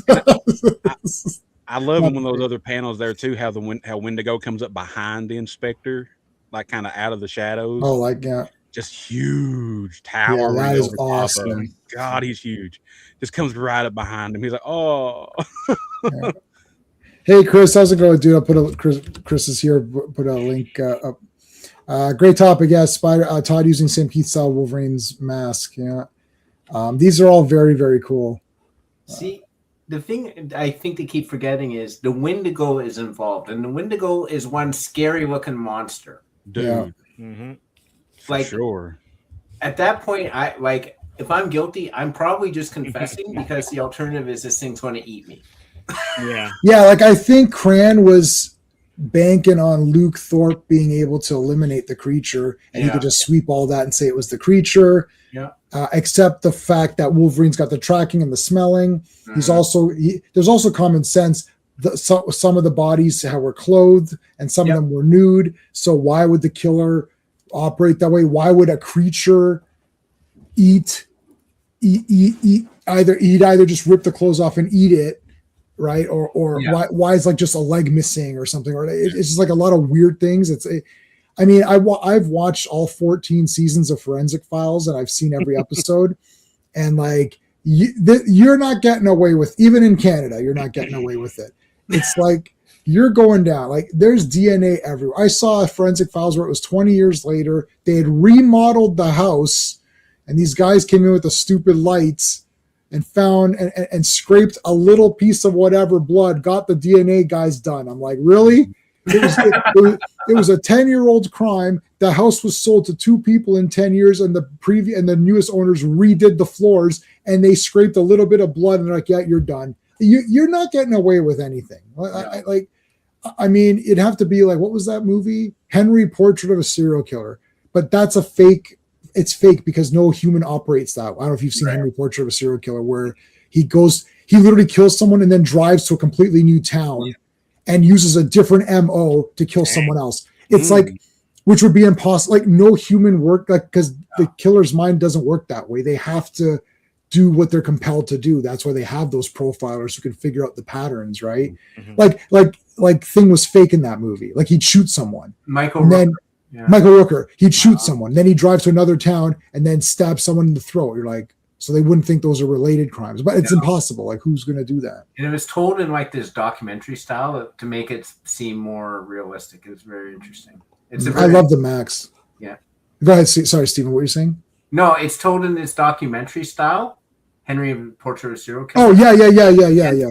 Just gives it this realism that's very, very like it's one of the more, I guess I don't want to say unsettling because it's a movie, but like it's definitely like it's not your typical glossy serial killer movie. It's very gritty. It is gritty. It is unsettling because he like literally just doesn't even. It's just like talking about it like we're talking about this comic. Like it's like that's how lack of empathy, and the home invasion scene is not nice. No, it's not nice. No, it's actually quite rough. Anyway, meanwhile, Bam Blam got shot. RCMP inspector kills boys. Yep. Yeah, and that mentions on there that Anna's boss didn't think it was important enough to put it on the front page, so put it on page 20. Wow. Yep. And I mean, like you were talking about not getting caught. I mean, he was a cop, right. And it was. I guess they needed Thorpe as a witness. Maybe that was one of the. Yeah, because Logan says he's got that little mini recorder that he was using to record a confession. But I mean, he was a cop, so he thought, oh well, I can get by with it. I'm a police officer. It's the reason, he tried to screw up the autopsies and send them to Vancouver and everything like that. Because he thought, well, I can work the system in my favor. I'll never get caught. That's why he didn't take the clothes off the one kid. He's like, well, it doesn't matter. Nobody's gonna think about it. Yeah. He didn't expect a mutant to to be the one who solved the crime. Right. He wouldn't think Wolverine would be there. No. I also traced this picture.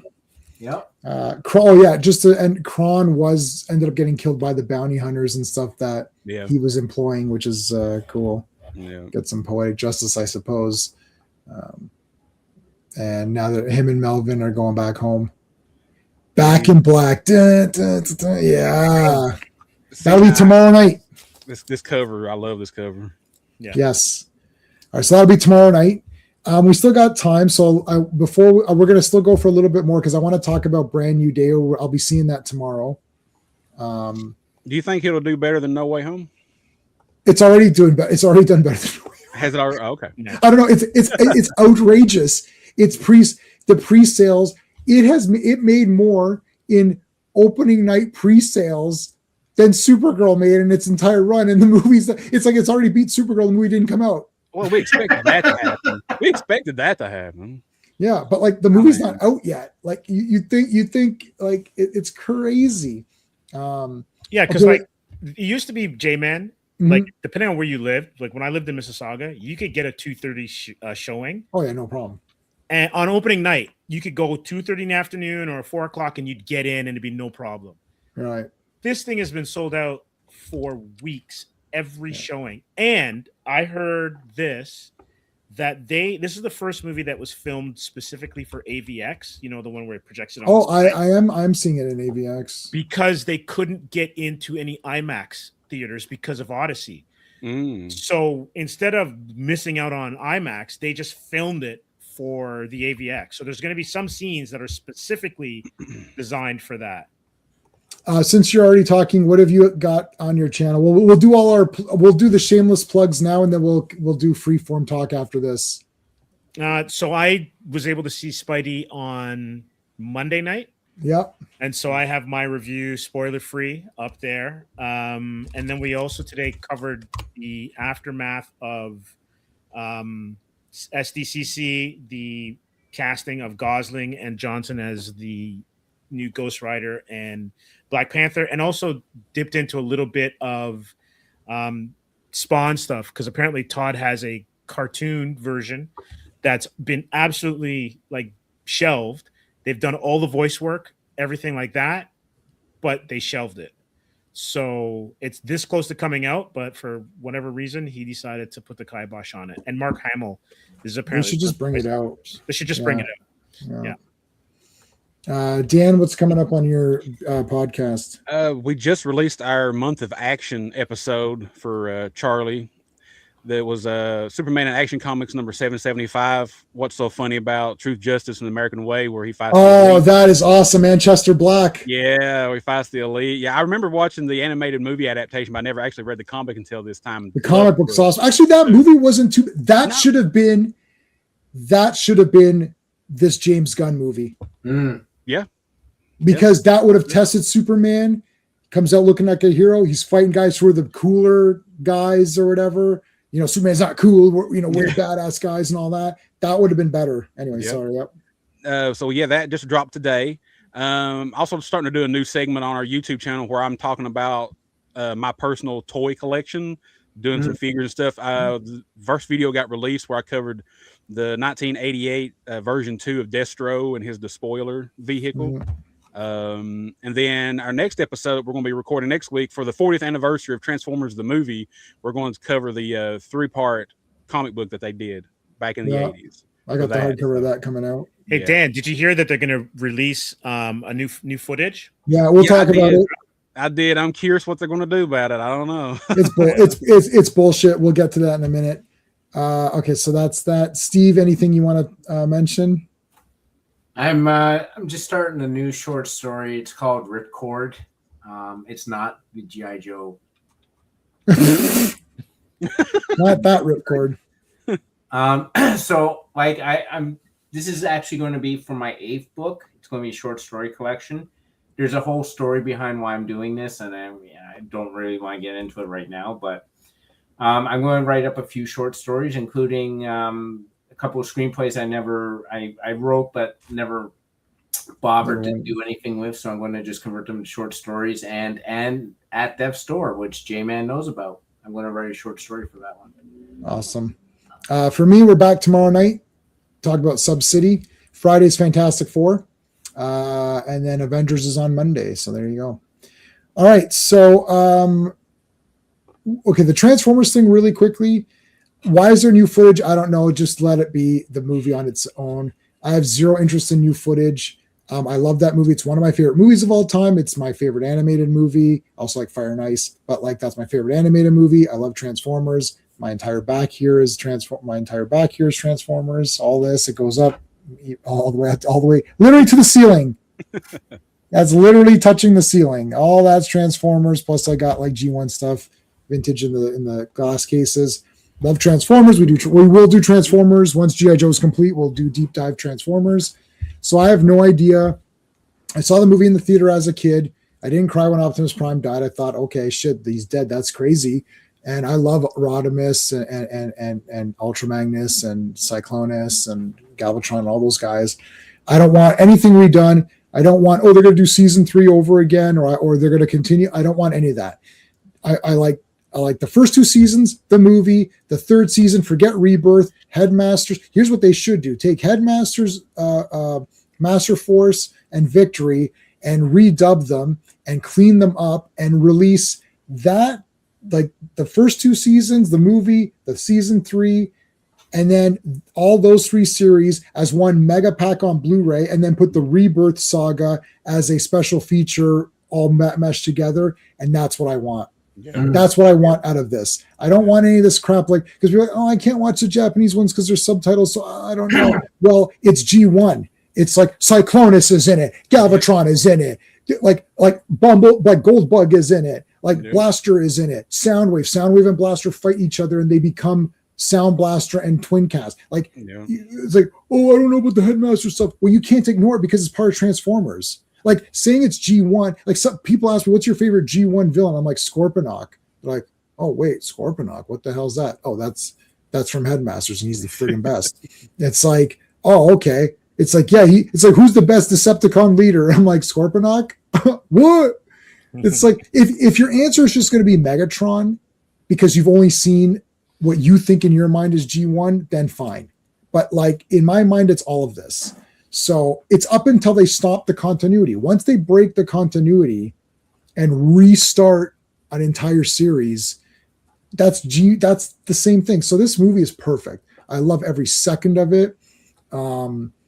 I don't see any point in changing anything. Like, unless there's extra footage that we didn't have, but don't CGI new footage that doesn't fit in with what's there. I feel like that's what they're going to do. Right. For further examples of shit like that, see Star Wars Special Edition, where look, there's 300 Jawas in the thing now. I don't care. Like, I just want, like, it's like, oh, look, there's 47 sand people now instead of 5. Oh, okay. Are they not supposed to finally put back out the original versions of the movies? I know we haven't been able to have that since they did the special editions. Not the real, I mean, you could get bootleg ones, which people have cleaned up themselves. Yeah. I mean, the problem is the second that gets released on 4K or whatever, or Blu-ray, we're going to buy those. And then we're never going to buy anything else again from Disney. That's what's going to happen. They're scared. They know that's going to happen. You know what's crazy? Yeah. I have those 3 in the original form. You remember when they came out with them again? Yeah. Yep. I have them. I have that. I have them on VHS. Yeah. And I've got them on. They came out on DVD, but the DVDs were not formatted for widescreen, so they're squashed. My brother has the VHSs, but when these do come out, I think I'm going to pick them up for my personal collection because I've only seen his VHSs once or twice, and of course the special editions, all the other versions I've saw. So I think I definitely will get these when they come out. Yeah, no, I'm gonna get them. I'll get them for sure. Okay, so Odyssey is sold out the ass forever, and Spider-Man Brand New Day is sold out the ass forever on many screens. Let me see how many screens there are. Let me see if I can even show you how many screens there are. I haven't even checked theaters here where I live in Tennessee. I'm sure they're probably I don't know if I'd say sold out, but so there was some. There was some today, but I couldn't get any today, so I'm seeing it tomorrow. So, yeah, it's literally all. Okay, so I'll try to I'll try to scroll through the app. There's the blobs, the blue blobs. That's Showtimes. This is tomorrow. Okay, that's Odyssey. So look, here's all the Showtimes tomorrow. All this, it's fully sold out. Every seat, every time. Oh my God. Even the Odyssey. The Odyssey is 3 hours. And it starts at 11 p.m. That is completely sold out. Every seat. So somebody at 11 p.m. is going to sit in the front row in IMAX, 70 millimeter proper IMAX. They're going to sit in the front row and watch the movie like this for 3 hours. I did that with the first X-Files movie, and I'm like, I'm never doing this again. I can't. So you can say, oh, Spider-Man's trash, or you could say, I don't give a shit about Odyssey or whatever. Okay. You ever see Clueless? Whatever. It's like, okay, it doesn't matter. People are going to see this and this Spider-Man movie. So let's look at the. I want to take a look at the Spider-Man films. I guess. Oh, actually, if I go to Box Office Mojo, will that have it? Well, that'll have everything, right? Well, that'll have every movie, right? Yeah. Let me go Spider-Man, because the Spider-Man 1. So let's see. 810. Wow. Does someone want to make a note of that, or should I make a note? Hold on. Okay, you want to take notes on these? I'm gonna take notes. So just give me 2 seconds. Yeah. Yeah, they're not. There's no. Okay. Sold out here where I live. I didn't think there would be. So, but just sorry, go ahead. Sorry, Dan. Let me just get the numbers. So, Spider-Man 1, Toby. So, do you want? I'll just tell you 810,000. Just worldwide, yeah. Yeah, worldwide, Got it. 810,000. Okay, Spider-Man 2. Spider-Man 2 is 788. Not a big drop. No. No. The other one's just called Spider-Man 3. So Spider-Man 3 is 887. Okay, then what was the next movie after that? Was Amazing Spider-Man. Amazing Spider-Man. The Amazing Spider-Man, yeah. 758. The only thing about that movie that bugged me was his suit. Yeah, Yeah. suit sucked. Yeah. Where the Amazing Spider-Man 2 is next. 716. Even the bad ones make money. Yeah, see, Right. I like Andrew Garfield's Spider-Man. I love him as Peter Parker. And Yeah. Yeah, his Parker's good. Then it was Homecoming, right? Yep. 880. Almost 881, basically, but 880. I'm just giving the first three numbers. 880. Next one was called No Running Way Away from Home or something. Yeah. No, far, Far from home. Far from home. Far from home. Far from home. Yep, that's Mysterio. 1.1 billion. Now that one, yeah, because that one came out after Endgame, right? Right. Yes. So 1.1 billion. First Came one out ever. after ended. The next one is No Way Home, right? Yeah, you No. went down. You You're went just past there. it. I think, No yeah. Way Home. Yeah, No here Way it is. Home. 1.9 billion. What the hell? All had to do with the fan service, man. You got all three Spider-Mans together. Yes. You get villains back. Yeah. And listen, That was there's a lot of people. That Go was ahead, during Stephen. the pandemic. Yeah. Okay, so that was you're right. That was pandemic. Yeah. Mhm. And then the next one was I know No Way Home is this one coming up, right? Yeah. Brand New Day. Brand new day. Yeah. So yeah. Okay, so we don't know. We don't have the thing yet, but pre-sales are already crazy. So Steve's been putting them in the private chat. So let's take a look here. It's 800,000, 788. Like really, 758, 716. The worst one, the worst Spider-Man movie was 716,000. Now, what about the Spider-Verse? Oh, Which that one's made, the first that one? made Mad Bank. Yeah. That made Mad Bank. 390,000. That's pretty good for a cartoon. 390. And then the next one was Across the Spider-Verse, Yeah. right? 394 million. and then 690. 690. million. Yeah, so not as I good as guess- the live action ones. I but guess they still. liked a villain's Miguel O'Hara. I guess people like the villain Miguel. Okay, so how much has Spider-Man Brand New Day made in pre-sales? Yeah, just on pre-sales.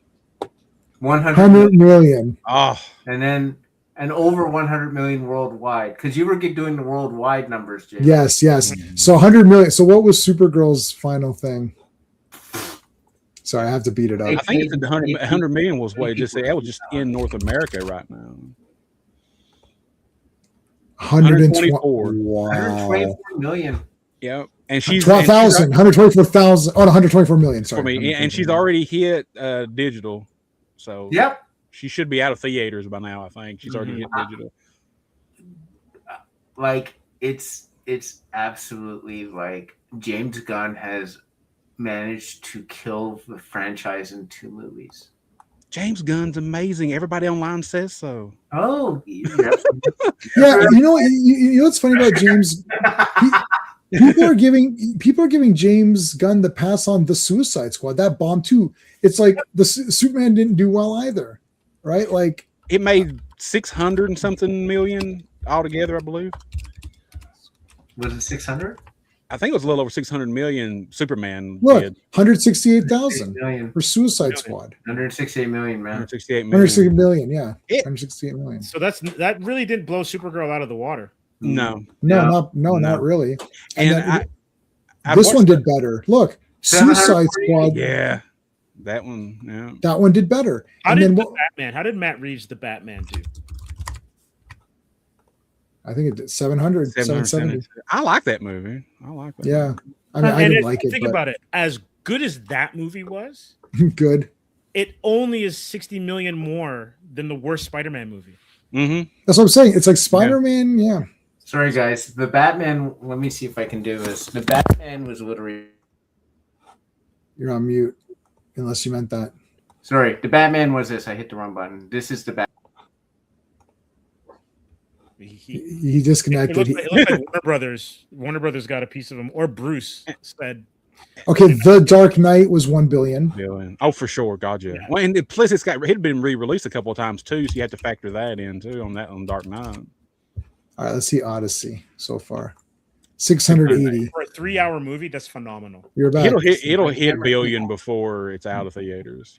So, I mean, it's going. I mean, when did this come? When did this come out? July 15th. July 15th. 2 weeks. It's been 2 weeks, and it's like, I mean, it ain't going anywhere. It's sold out the ass. Our friend of mine, my godbrother Brennan, who's one of my channel members, is messaging. Oh, what's going on with the Odyssey? What's going on is that if you didn't see it, you're not seeing it. So. Like you go to a regular, I guess you could probably go to the regular thing. The problem is that the theater that's right by my, well, not a problem. The positive is that the theater right by my house is 70 millimeter IMAX, proper true IMAX. There's not too many of those. So you don't have very many options if you want to see it in that way. Steven saw VIP, said it was very good. You could probably see it in AVX or one of those other kind of things, and it might be pretty good. The VIP has the better seats because it's got those like sofa seat things almost where like you can lean back and you can like you can really like put your legs up and everything. So it's but because of that, it's very limited seating. Yeah. So those would be filled up instantaneously and plus there's drink service. Yep. So there's alcohol, which I mean, 3 hours definitely gonna chug some. Sorry guys, my camera was showing black. That's why I wanted to show you. Like, here. It was just black, but like for some reason now it's decided to work. I have no idea why it's got mine. So here's Batman, the Batman. I'm Batman. I'm Vincent. What is it? My eyes can scan crime scenes and tell me everything about them. Oh, what's this tool? I don't know what this tool is. And then random police officer we haven't seen. Oh, it's a carpet tucker. Holy shit! It's like, doesn't your eye scanner tell you anything? Like, what is the point of it then? I mean, you watch Batman Begins and the guy's a ninja, right? And then you watch the Batman and he's fumbling around. It's like, oh, he's only been Batman for 2 years. That's a long time. like 2 years is. It's like. Christian Bale was only Batman for 5 minutes. He was awesome. Like the problem in Batman Begins when he goes to meet Commissioner Gordon, puts the stapler to his head. Remember, he's like, "Oh, it was now or two or whatever." Right? He's wearing. He doesn't have his full Batman outfit on. No, he's wearing the ski mask and stuff, and just like the tactical gear because he's not ready to be Batman. Once he's ready and has all of the components, once he forms the Batman suit, then he's Batman. He's a ninja, right? Yeah. The Batman could have been much better if they just went with that ninja or at least stealth tactics. Like saying he's 2 years in, but the cops are not 2 years in. Why are the cops so useless? Like the cops can't recognize it, crime scenes and can't figure shit out. The other problem is that as an audience, we know it's the Riddler. So having this mystery about it is like, but it's the Riddler. I know it's the Riddler. I just saw him. And why is he wearing a garbage mask and stuff? It's like not a bad looking mask. I mean, literally a garbage bag over his head. It's like, I'm the Riddler. It's like, are you though? You're just like, did you ever see Repo? I don't think so. Yeah. Look, it's the Riddler. Hold on, how'd I lose? Oh yeah. Ta-da! It's the Riddler. Plus, he drinks evil coffee. I mean, it's a good one. Right. Yeah. So and then have you seen what's the other one? People went on the stairs. Yeah. Where's the Riddler in that one? Hold on.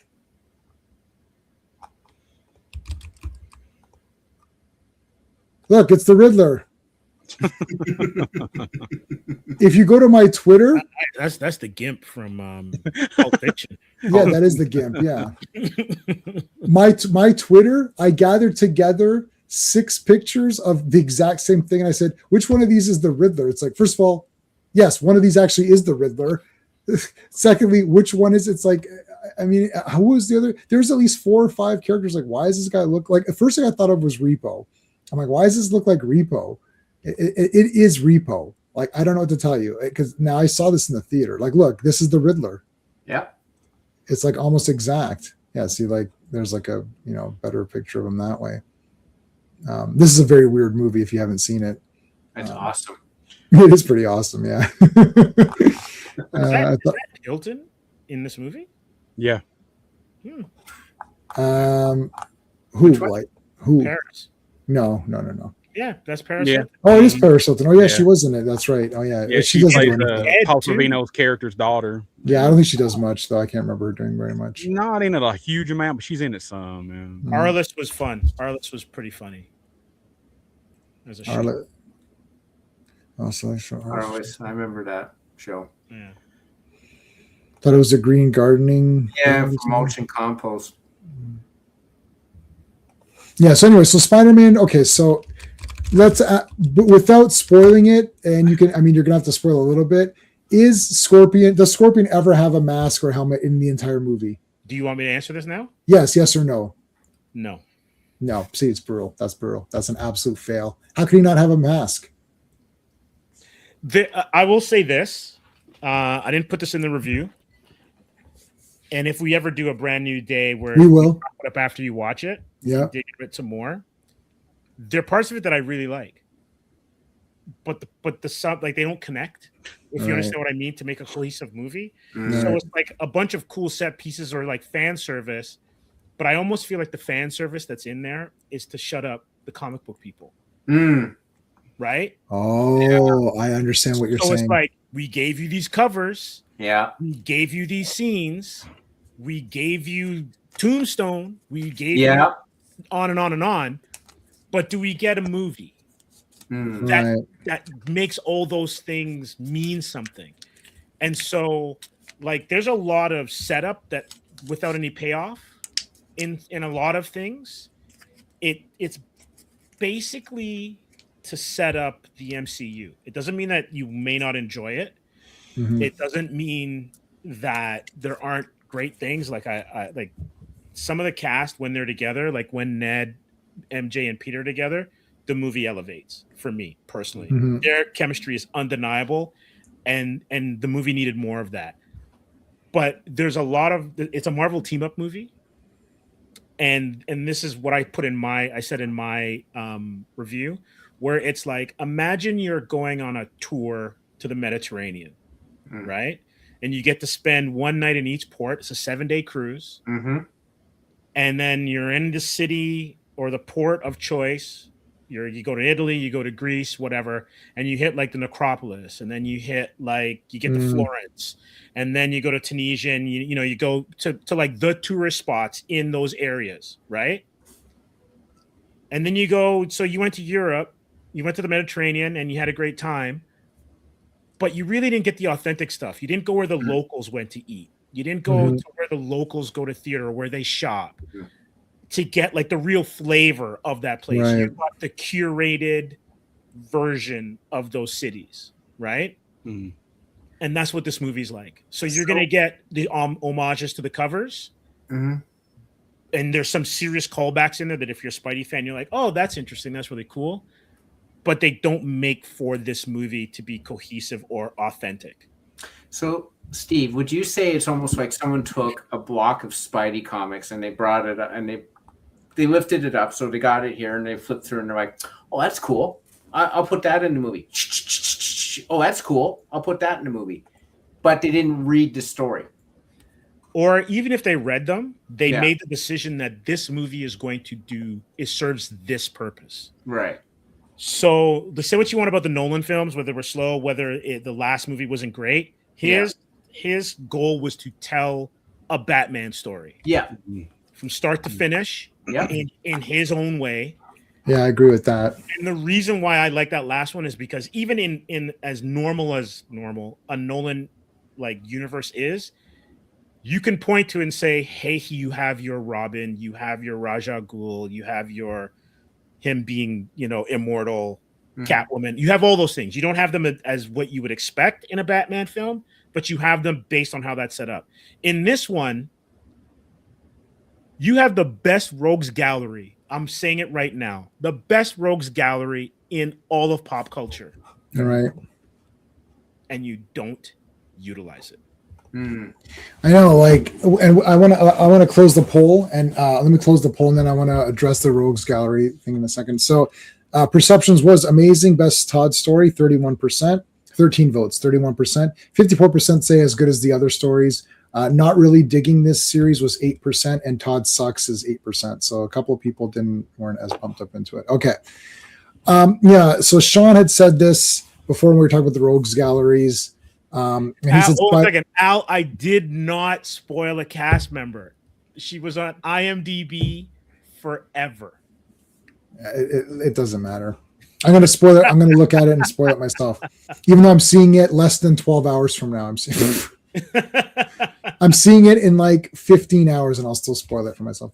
Oh yeah, the Odyssey had a beginning where they showed Dune 3 IMAX footage. I don't know. Yeah. Did you see that, Steven, or no? No. Okay, so Steve saw it. I didn't see it. I mean, that footage was crazy in IMAX, and the Dune movies suck. Just in case some people weren't sure, I did buy them on 4K. I'm going to give them another go. I'm going to give it the college try. I'm going to give it a go again for those Dune movies. My problem is I read the books, which is a no-no when you go see these things. Don't read the books. It's like forget everything you know about Dune. Dune isn't anything. It's like, and then you go watch the movies. But anyways, don't go to IMDb before the film. I'm gonna go to IMDb right now. Unfortunately, Al, with all the stuff that I get, you get these things even without going to IMDb. I mean, I can tell you who I think it is. I'll put in the no. Do people watch the private chat? No. Do you guys gonna look at the private chat? Yeah, But I guarantee you, what you're talking about with what you think I spoiled is not going to be what you're going to put in the private. Okay, no. I was thinking for this girl. I was thinking she's one of his really, really awesome friends. Or no, am I wrong? No. Oh, she's not. Oh, she's not Firestar. No. Oh, I thought she'd be Firestar. That's all I'm going to say. That's all Oh, wow, I've heard okay. people rumor who they think she is, but Yeah, I thought it was Firestar. that would be awesome. Right? I love to be Dun, Spider-Man and his dun, amazing dun. friends. Oh, maybe that's what I'm saying. Is she a really good friend? Would you call her an amazing friend? I'd love to get a Spider-Man Amazing Friends movie, but I'd just be afraid that they would ruin it. Well, you wouldn't have to be afraid because it would be a fact. But I think they would do Bobby. They would do Bobby badly. Yeah, and Yeah, probably. Al, you spoiled your non-spoiler. Yeah. Who everyone thinks that, Al. That's not a hot take or Florence whatever. Pugh is an absolute like hottie, man. Yeah, big time. Well, I don't know. Midsommar was my first experience with her. That movie's so bizarre, but she's so good. Eh? I've got the 7-hour version. No, it's like half an hour longer. I've got the 3-hour version of Midsommar. I was gonna wear my Midsommar. I'll wear it tomorrow. I'll wear my Midsommar shirt tomorrow. Good, just an honor. And it's a really nice book. I've got a really nice package. Actually, I think it's what's it called? A24, right? A24 Blu-ray book. This is it. I've got this. It's a textured book. It actually feels like it's like textured, and you open it up and stuff. So I've got that, and this is the 3-hour version. And then I also have the 4K of the normal one. And I like Fighting with My Family as well too. I didn't even realize that was her. Eh? It was like that was her. Oh, and Fighting with My Family, I like that movie. That was a Steve showed me that. I've got that. I like that movie a lot. She was playing Paige or whatever, right? How many more movies is Holland going to do? I wonder. He says until they don't want me anymore. I guarantee you. Okay. So when's Marvel's slate? They have everything to like 2042. Oh yeah. That's when he'll finish. Did they show it at SDCC? I don't remember if they did or not. No, they didn't do anything to him. There've been some movie posters where Spider-Man shows up, Spider-esque type things show up. Mm. And then, but like for get it. He's smart. Like you're not at the age now these movies can kill your career. These movies will make your career, and people want to get into these films. So as long as he has the opportunity to go do other stuff, if I was him, keep doing them. Yeah. Just I like the fact that he said I'm going to keep doing it, because I hate when people do their 2 or 3 movies and they leave and then they don't care. It's like, so I kudos to him for that. Let's take a look at what we've got. We've got so Brand New Day, that's now, and then Doomsday is guaranteed because we've already bought the tickets for that. Secret Wars, and then Untitled Nova film. Wow. Yeah. Okay. Yeah. Ghost Rider, Black Panther 3, which nobody cares about. Armor Wars, which nobody cares about. Blade, which I mean, that's the fake Blade now. That's not. This has been canceled. So why is that still there? That's not going to happen. This ain't going to happen. That will happen at some point, I'm assuming. I think the only thing that's going to happen is the X-Men movie of those 5. Yeah, out of those, I agree. I wonder if Ghost Rider does well. If they might try to do like a Midnight Suns kind of thing, maybe. I'm not even sure Ghost Rider's happening. So hold on a second. Is he Johnny Blaze? Even with the announcement? Yeah, because they announced everything. Ryan Johnson's doing a trilogy. Ray is back. It's like none of these things ever happened. They literally got them on stage. I'm back, baby. It's like, where's your movie? It's not happening. It's like Gunn, all the stuff he announced for DC. Yeah. I don't think it's happening either. I think he's going to be Danny Ketch, and I want to see Cage come back as Johnny Blaze as that'd be awesome. That would be awesome. And I also want Eva Mendes. Let's get the Ghost Rider trilogy up in there, man. Oh, I thought you were just gonna say I just want Eva Mendes. Period. and then that's it. Like, he's married, man. No, I was like, have you guys seen The Spirit? That is a great movie. Yeah. Like everyone, like apparently a bunch of weirdos or something. Oh, I don't like that movie. It's like every girl in that is like a 10. I'm watching this in the theater. I'm like, this is my favorite movie of all time. This is the best comic book movie. Sorry. What about Christopher Reeve Superman? Who's that? Who's Christopher Reeve? There for a while, Sin City and The Spirit was like on rotation for me watching. I mean, I don't understand what's going on. It's like, oh yeah, I didn't like The Spirit. I was like, oh, well, that there's nothing wrong with that. Like, no, I didn't like it for story reasons.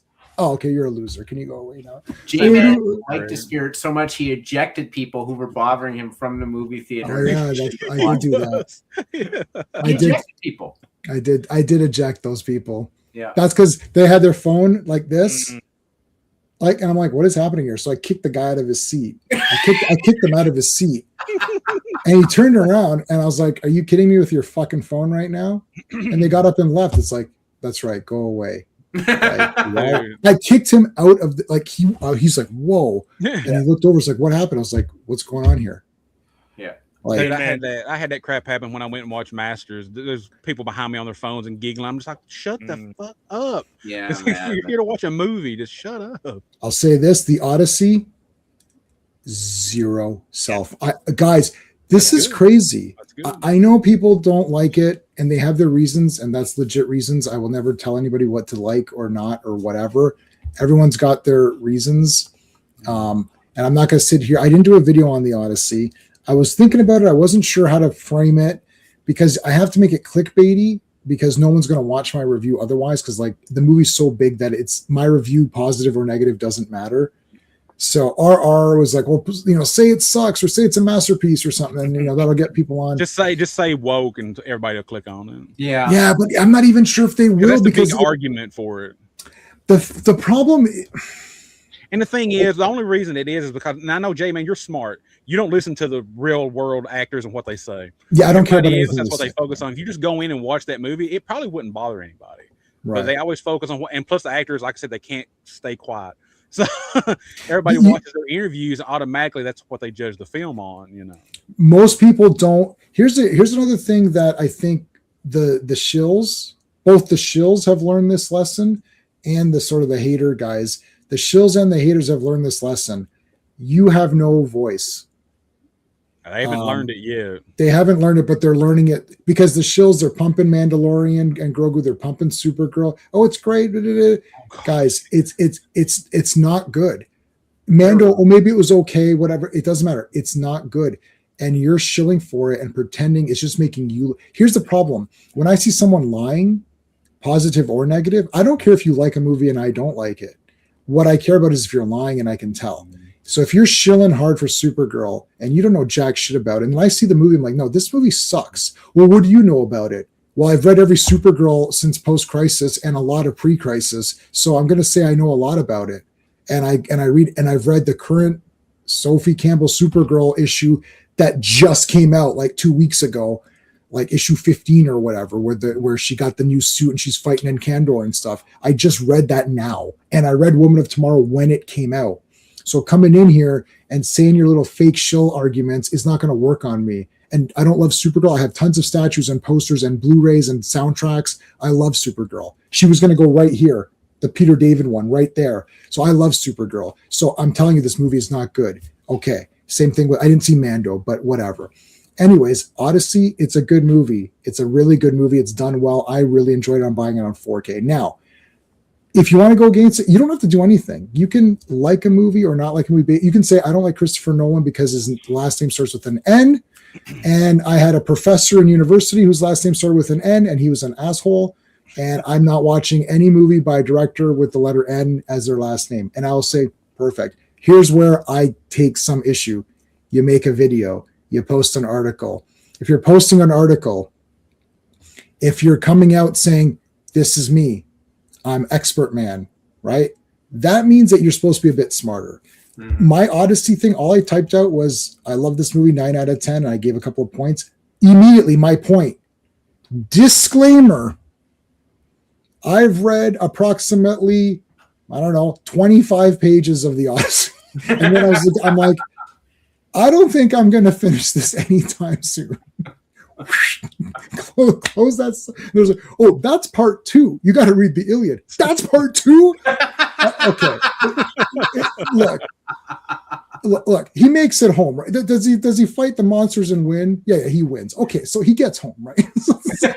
Spoilers. He fights the monsters and wins, right? I was like, okay. I'm going to go back to Clash of the Titans. So here's the other thing. I love Jason and the Argonauts. Okay. Mm-hmm. Even as a kid, I was like, Jason doesn't fight the Hydra. Yeah. Hercules fights the Hydra.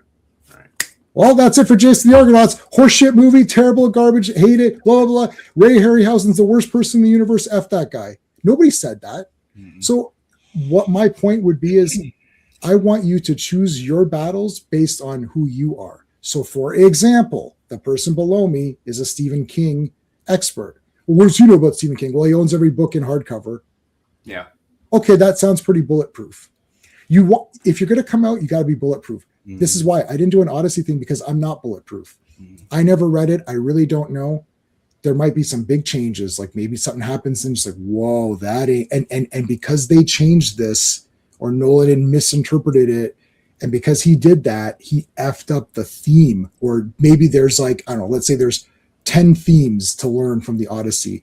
And because Nolan made these decisions, 2 major themes got messed up. And I don't know that. And I can just say, shit, oh yeah, that sounds brutal. Right? So if you're an Odyssey guy, and then tell me I'm wrong and say, yeah, buddy, you're flat out. Maybe you enjoyed it as a movie, but you're flat out wrong. This is a terrible adaptation. They shouldn't have done these things. Then I'll say, okay, yeah, you got me. This happened with Constantine. Everybody saw Constantine with Keanu Reeves and said it was an awesome movie. My friend Sean, not this Sean that you know, the other Sean, loved it. Buddy Jay thought it was great. A couple of my other friends, Paul, like they all were like, oh, that was fucking awesome. Yeah, that was great. I was like, not watching it. It's fucking fake. It's fake Constantine. Who are you talking about? I was like, he's not blonde hair. He's not British. He doesn't have the tan jacket. Like, this is the fake Constantine. Well, what do you know about it? I don't know. I'm reading Swamp Thing and he's in it and he's a main character and that's not Constantine. So I didn't see the movie. I saw it now and I went on Blu-ray and I liked it. I was like, you know what? This is a pretty good movie. For it being a fake Constantine movie, it's not too bad. But it's the fake Constantine. No one on this panel is going to sit here and tell me that's the real Constantine. It's not the real Constantine. No, and I'm probably out of all you guys the least knowledgeable of Constantine, but I know that that's not. It's not him. Yeah, it's not Keanu Reeves. If I can just interject, this is what if when you guys watch No Way Home, what is it, Brand New Day? Yeah, right. You're gonna echo some of what J-Man just said for some of the characters. Yeah, that's fine. And look, if you're a nobody. There's a few people that respond to my Facebook post that are not film reviewers. No. Sorry, I just sorry. want to make myself clear. Oh yeah. In that's not Constantine. That line. Oh yeah. Okay. Yeah. Well, it's already not Scorpion because it's okay, but that's not so and so. Or really, that's where you're having that character's inspiration come from. Okay. Yeah. So I'm not angry or upset or argumentative about anybody, but if you're bulletproof, then you got to be bulletproof. Like I'm bulletproof on Superman. I'm bulletproof on Supergirl. I'm not bulletproof on Odyssey. I don't know anything. I just watched it as a movie. I sat down. You guys gave me some warning shots. Like it's not going to be. I actually thought there was a lot of adventuring, and they did fight a lot of monsters. So even with your warning, I think your warning was more like it ain't Clash of the Titans. Yeah. Right. That was your warning. Well, so with that in mind, I'm like, okay, I can. Yeah. Go ahead, Steven. Sorry. Yeah. Go. First little bit. That was a little bit. It took a little bit to work up to it. Like. When I can tell you exactly when the movie started, it was the Cyclops. Like as soon as they got to the Cyclops, that for me is when the movie started properly, and I felt it was adventure. But Steven, that was awesome. In the defense of a film being 3 hours, your first act's going to be way longer. Yeah, right. No, To get to the because here's the thing, that movie, I don't know, 3+ hours. At no time did I go, damn. No, movie, right? Brand New Day. I'm like. Man, Odyssey was shorter than this. Now, Odyssey is 2 hours. Actually, Odyssey, here's a disturbing thing. This is a bit weird. This is a slightly weird. The Odyssey is 2 hours and 52 minutes, 250. And Brand New Day is 220. How can the Odyssey be only 30 minutes longer? If you're starting with Brand New Day at 220, then the Odyssey needs to be like 8 hours. Yeah. Like comparatively of what stories they're telling. I think, I don't know. Odyssey started, I liked it instantaneously. I did not, until the entire, I liked all of it. I did not think I thought it was fast. The only time where I stepped back out of the movie was Anne Hathaway and her little stupid whiny, how can only a man could be a king? I was like, I never read the Odyssey. I don't think that in the Odyssey, Homer wrote a female who thought this way because it wasn't a thing to think about. No, like it wasn't a topic to think about for her because she was the queen already. So I don't, but maybe in the Odyssey, there's a line that says, and she was really upset that she couldn't be the king because she was a woman. Maybe that's in there, but that's why I don't do a video. I know it's not in there, but the thing is, but it's not bulletproof. I wouldn't, if someone said, is it in there or not? I'm like, I don't know. Okay. Right. Because I don't really know for sure. This is another thing too. I throw this into I think a lot of people are mad because they haven't even read it. Like what I want is in years, or they haven't read it at all. I need someone to tell me this thing sucks because of these 10 reasons, and it's all because in the Odyssey, this is what this is what this means, and they F this up. There is a change. Someone said that he goes off on his own at the end, but in this one he takes Penelope with him. Yeah. Which he did not take her with him in the story. So now that is wrong. So if that ruins an overall theme of something that Homer was really trying to drive home, then yeah, that's bullshit. Why'd you change? Well, there's no reason to change that. He could have just left. Like, why change that? But he wanted to make it a bit more Hollywood. I watched The Return. We never talked about this. I watched The Return, which is the Ray Fiennes movie, where it only starts with him on shore. Like he's literally there. Yeah. Right. And I mean, that movie sucked. I was sitting there. I was like, yo, Odysseus, man, you gotta fucking get your shit together. Let's get her going here, man, buddy. It's like your wife's doing 10 guys or whatever's happening. I don't know what's happening. It's like, get your shit together. I got to string this bow. It's like, well, string it up, man. Like, let's go. Like I'm watching this movie, I thought, and then the last 40 minutes as he comes back home in this movie, and I was like, wow, this 40 minutes was way better because he came in and he's like, it's like he threw that stick down. It's like, oh yeah, now it's like I know you're fucking what your shit was. Oh shit, right? It's like that was cool. Like because Ray Fiennes came and just dicked around the whole time. And it's like, dude, like, can you do something, man? Like, I don't know what happened in that movie, but that's a movie where they were. I don't know if they try to interpret it more. It's pronounced Penelope.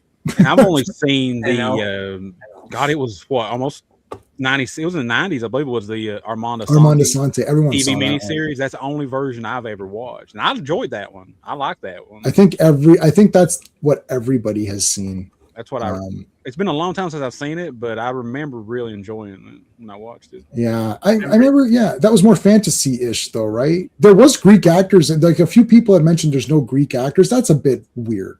Like, I mean, you could have thrown in a few. You could have throw them a bone here. Give a few of these guys. I'm not that tense over it myself personally, because I don't. Like there's many. Like there's a not Bollywood. There's an Indian epic called the Mahabharat, right? Yeah. And it's like super epic, right? And Peter Brooks did I don't know, it's like a 4 or 5 hour version. I have the DVD of it, and it's completely international cast. They're not speaking Hindi. There's no subtitles. There are 1 or 2 Indian actors in it, but there's a lot of British actors in it. There's a lot of American actors. So there's African American, or there's black actors in it, and it's all about the Indian gods and their mythology. It's the same thing as Odyssey, and it's completely international cast. Well, why isn't there 4 million I hate this thing, right? Like, where's all the people that hated that one? No, they're okay to watch that one because they know deep down that they're not going to watch a 5-hour Hindi subtitled movie about Indian mythology. Right. It's just, they're just not going to watch that.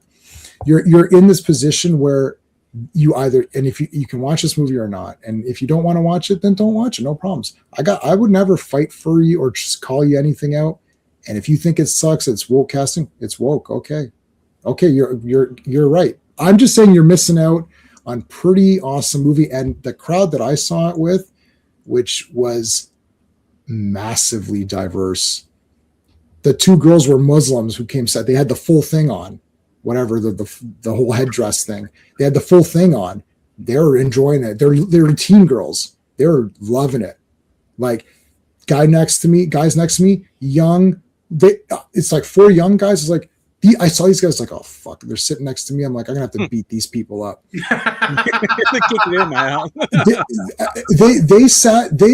look like punk ass kids. They look like punk ass kids. You're like, oh fuck these guys. Super behaved, didn't say shit. There's families in front of me. There was old couple, brown people, like Indians coming in with fucking guys got the white hairs. Can barely walk. I gotta see the Odyssey. I don't know what to say. Well, that's the thing. It's like, no, you're good, Al. You're good. I'm sure it's a great film. The thing is everybody for years now, and Hollywood pushes it, that they only focus on the diversity stuff. Yeah. The DEI it's Hollywood. Stuff. Because Hollywood has pushed it. And then, of course, like you said, with the shields and stuff, that's their only argument. If you say, I didn't like the movie, well, it's because you're racist. Because I don't know. There's something in the story I didn't like. I didn't like how it was shot. No, you're racist. You're misogynist.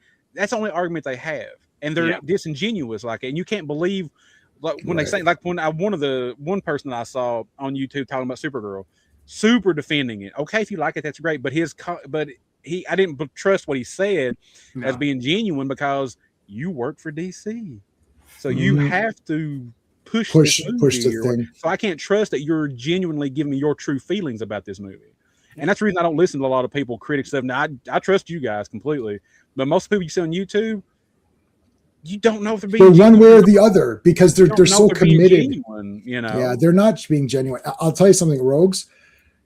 It won't even cross your mind. The thing is that. Look, let's face the facts. I mean, that's not a Greek person. You're like, no, you're not from Greece. Okay, you won't. Literally, the scenes were going on. I was like, oh fuck, that was Helen. I literally did not think of it till the scenes was over. I was like, oh shit, that was Lupita right there. That was Helen. You will not think of it because I think what you're picturing in your mind is that it's like a hair commercial. Like she comes in, it's like dun, dun, dun, it's like the most beautiful woman, and it's like that's not what's happening. She's sitting around, she's scarred up, right? She's sitting around in Sparta eating her food, and it's like, oh yeah, there's my wife Helen. That's it. And then Lupita plays both. Yeah. both of the ladies, both of the sisters. So The sisters. that is odd because they're not twins, are they? For the people who read that story, they're not twins. So Helen's supposed to be uniquely beautiful. Yeah. So she's not uniquely beautiful because there's another one. So how could there be two uniquely beautiful women? And they say that the beauty of Helen is just an excuse. They're basically saying she ain't that beautiful. It's about trade routes. Yeah, actually, Agamemnon wants to. Yeah, go ahead. Yeah, they are twins. Oh, they're twins in the thing. Okay, so because I'm like, I think they were twins, and they are. But like when you think about it, what you said though, yeah, you know how you can have people that look exactly the same, but one is just prettier than the other because of their position, right? That's kind of what it was getting at. And then because the way that this film kind of takes things is it takes it, and then what does the burden of what you had to do to you as a person after these events are over? Yes. Right? Exactly. Because like for me, this is one of the biggest anti-war films I've ever seen. Yep. That's it, what it is. And yeah, you know what's cool? It's like, right? So she had a burden. So what does it feel like to be the person who was the reason why these ships were launched, whether it was true or propaganda or whatever? And that's from the Iliad. Like, it was well known that Agamemnon used Helen as an excuse. That was 100% from the Iliad. Yeah, and that's in this. They like literally he tells her. Yeah, she's like, oh, but Helen, and then Odysseus is like, listen. He goes, Agamemnon. He just needs an excuse. This is going to be it. Yeah. So Helen is not. They're not zooming into her face and she's twinkling her eyes or whatever the shit they're doing.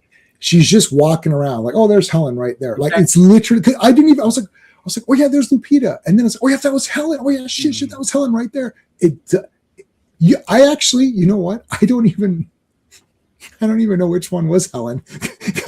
So it's like, I was like, wait a minute, she didn't go back to Sparta. That was the other girl. I'm sitting there, I was like, oh, was that Helen? Steve was like, oh, what? I was like, which one? Right? No, because I'm. It's so non. It's so non. It's 3 minutes of the film. It's 3 minutes out of 240. But and people wouldn't focus so much on it if again, I think her energy. If she kept her mouth shut. Yeah. She kept, and I hate to keep saying that because it sounds like I'm being mean, but I'm not. It's sometimes you just say, hey, I love making the movie. It's a great film. That's it. Just don't say anything else. That's all you need to do. Honestly, really, just don't say anything else. But they want to stir the pot. They want to stir the pot, Yeah. But you're in a Nolan film. You don't have to stir the pot. It's going to do great. You don't have to make clickbait topics. You don't have to do that. And this all started with Jane Fonda and Marlon Brando and everyone who made a spectacle of, I'm an actor, but this is my cause and this is what I want to bring forward, right? Like all this stuff. That's when it started. When you notice that actors and actresses became activists in that period, and it's we're kind of to blame too, though, like the audience, because we keep asking them these dumbass questions. Yeah. I know they gotta stop. They're doing that. I know they're asking Supergirl. Oh, is there any like bisexuality in Supergirl? What are you talking about? It's like a revenge tale. Yeah, they're baiting them. They're baiting them, and the actors have to be smarter than that. They have to just divert from that and just give them a generic question or whatever, or do like Henry Cavill did when they asked him about toxic. He's like, that was awesome. Fans are toxic. They're passionate. Do something. Because they're getting baited, and some actors just don't have the training, I think, to not take the bait. All you say is that you're happy to be in the damn. Pick Rachel Zegler. What do you think about Snow White? I think it's a classic animated film. One of my personal favorites of all time, even if I haven't seen it. One of my personal favorite films. I am overwhelmed with excitement to be able to be a part of this live action version. And I cannot wait for you guys to see how great this movie is going to be. And then move. Well, what do you think about Prince Charming? He's great. The name's Charming. It's in his name. He's a great guy, right? Next, like Gal Gadot, they're like, what do you think about women or whatever? And she said in that interview, Wonder Woman, she's like, this is for boys and girls. Yeah. Because it's Wonder Woman. She's a superhero. She kicks the shit out of people. That's it. It's for everybody. Stop pretending it's just for whatever. And then the other thing too is like, they need to, and some of them are just proactive. And then Lupita, they asked her about Homer and stuff. Oh, there should have been more women or something. What are you talking about? Just shut your mouth and say your thing. Just be like, she never read the Odyssey, so she doesn't. Yeah, so she didn't even know, right? And actually, I saw a thing where these guys were discussing it, and this scholar was saying, he goes, actually, there's a lot of that Homer treats the females way better in comparison to other stories around the period. He goes, there's actually some scholar, I guess, right now working on a theory that Homer may have been the pen name of a woman. Which is interesting because he goes, because there's so much positivity towards women, and now maybe we're looking at it today in the 2026 eyes, like, well, wait a minute, this is, but it's like, well, yeah, I'm sorry, a guy in ancient times didn't have the mind that you have now, dumbass. Like, you know, it's just the dumbest thing I've ever heard of. It's like, let's go back in time to ancient Egypt and judge people. Hey, you, what are you doing there? I don't know. Like, they don't even have toilet paper.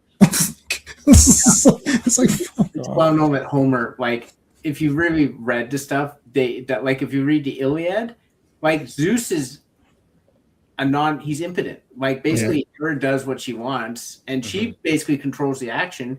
And Zeus has his thumb stuck up his ass. Like, he'll come in and he'll be like, Hera, you're screwing everything up. Stop doing that. She's like, okay, and he leaves, and she just continues to do stuff. Like, he has all the power in that book. Right. And I'm not making. Let's talk. Well, we can talk frank, and we're going to end it now. We'll talk frank. Look, Nolan wants an Oscar, so he needs to check the boxes. That's the simple answer. He needs to check the boxes for diversity. Now, here's the thing. But just because he had to check the boxes doesn't mean he has to make it a bad movie.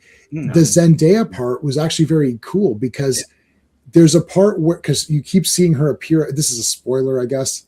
She's Athena. And you're like, okay, she's Athena. And then you're like, why? Even if you're thinking outside of the movie, like, why is she cast as this? It's not even a battle. I mean, they just go and just murder everybody in Troy, which is great. That was awesome. It's like, so she's sitting there, she's like, no. And then they behead her. But the thing is, they're about to do it. And then they cut away to Athena, the statue. Yeah. And at the same time, Odysseus sees her and she's like, oh no, she's all begging for help or whatever. Oh no, don't kill me. And he looks away. But at the same time that she's being beheaded, the statue of Athena's head is broken off and beheaded. So when he sees that statue, that's imprinted to his head of that girl. And that's why he sees Athena in that way when he's talking to her. Because Athena shows up in several guises. She's before, in this movie. Yeah. Right. Yeah. Exactly. So because talking, but the version of her talking to him is Zendaya. Right. When she's trying to get through his mind of like, why are you on this quest? Well, right, and he doubts because he came up with the idea, so he feels bad about it. And the last person he saw feel bad. He feels bad because he just saw this girl who's probably innocent, beheaded, and he linked it with Athena. So what I'm saying is, even though Nolan checked boxes, he gave it a reason in the movie for it to make sense, at least in the movie you're watching. Again, if you think it sucks, okay, no problem. I can't fight. I can't fight with people on things. I didn't read the Odyssey. I saw a movie. I thought this movie is really awesome. Here's 4 million points. That's trash. I agree with all 4 million of your points. I'm still buying it on 4K. If you don't want to buy it on 4K, perfect. Don't buy it. Let's move on to trash Supergirl together. Did you like Supergirl? No, I hated it. Good. Let's trash Zor-El. Poor Kara Zor-El. I can only talk about. I only care when I care. That's what I'm saying. I only care when I care. If I don't care, then I can't pretend that I'm caring. Like, I'm also upset. Did you read the Odyssey? No. I was like, okay, then are you Greek? No. Okay, why do you care? Because I want to be part of the click on my video sphere. Like, I don't care. Like, I got no. If I tell you, if this is brand new day, if this sucks tomorrow, I'm gonna rip this movie to shreds on my video. I don't give a shit. And I'll say Zendaya, I liked her in Odyssey, and in this movie she sucked. And I'll say she sucked. I can't wait to hear your review. I already told him I can't wait to hear his take. I can't wait. Zendaya was garbage in that Dune movie. I couldn't stand that character. I haven't seen them. I liked her as Athena in this movie, and I liked her in the Greatest Showman. Greatest Showman, yeah. But I cannot stand her in Dune. I despise her stupid face in Dune. It's like, I'm Chani. No, you're not. You're the fake Chani. Go away. Okay. I couldn't stand her. So there you go. It's not the person. I'm telling you, it's whatever the character is. The roles. It's always the roles. All right, I'm going to see it tomorrow afternoon. I'll do a thing. All right, that's it. We're way too late, guys. See you tomorrow for Spider-Man. Bye. Good night. Bye, guys. Tell all our. Hey friends, you've just been listening to J-Man, and he is the smartest person who ever lived. So make sure you like and subscribe.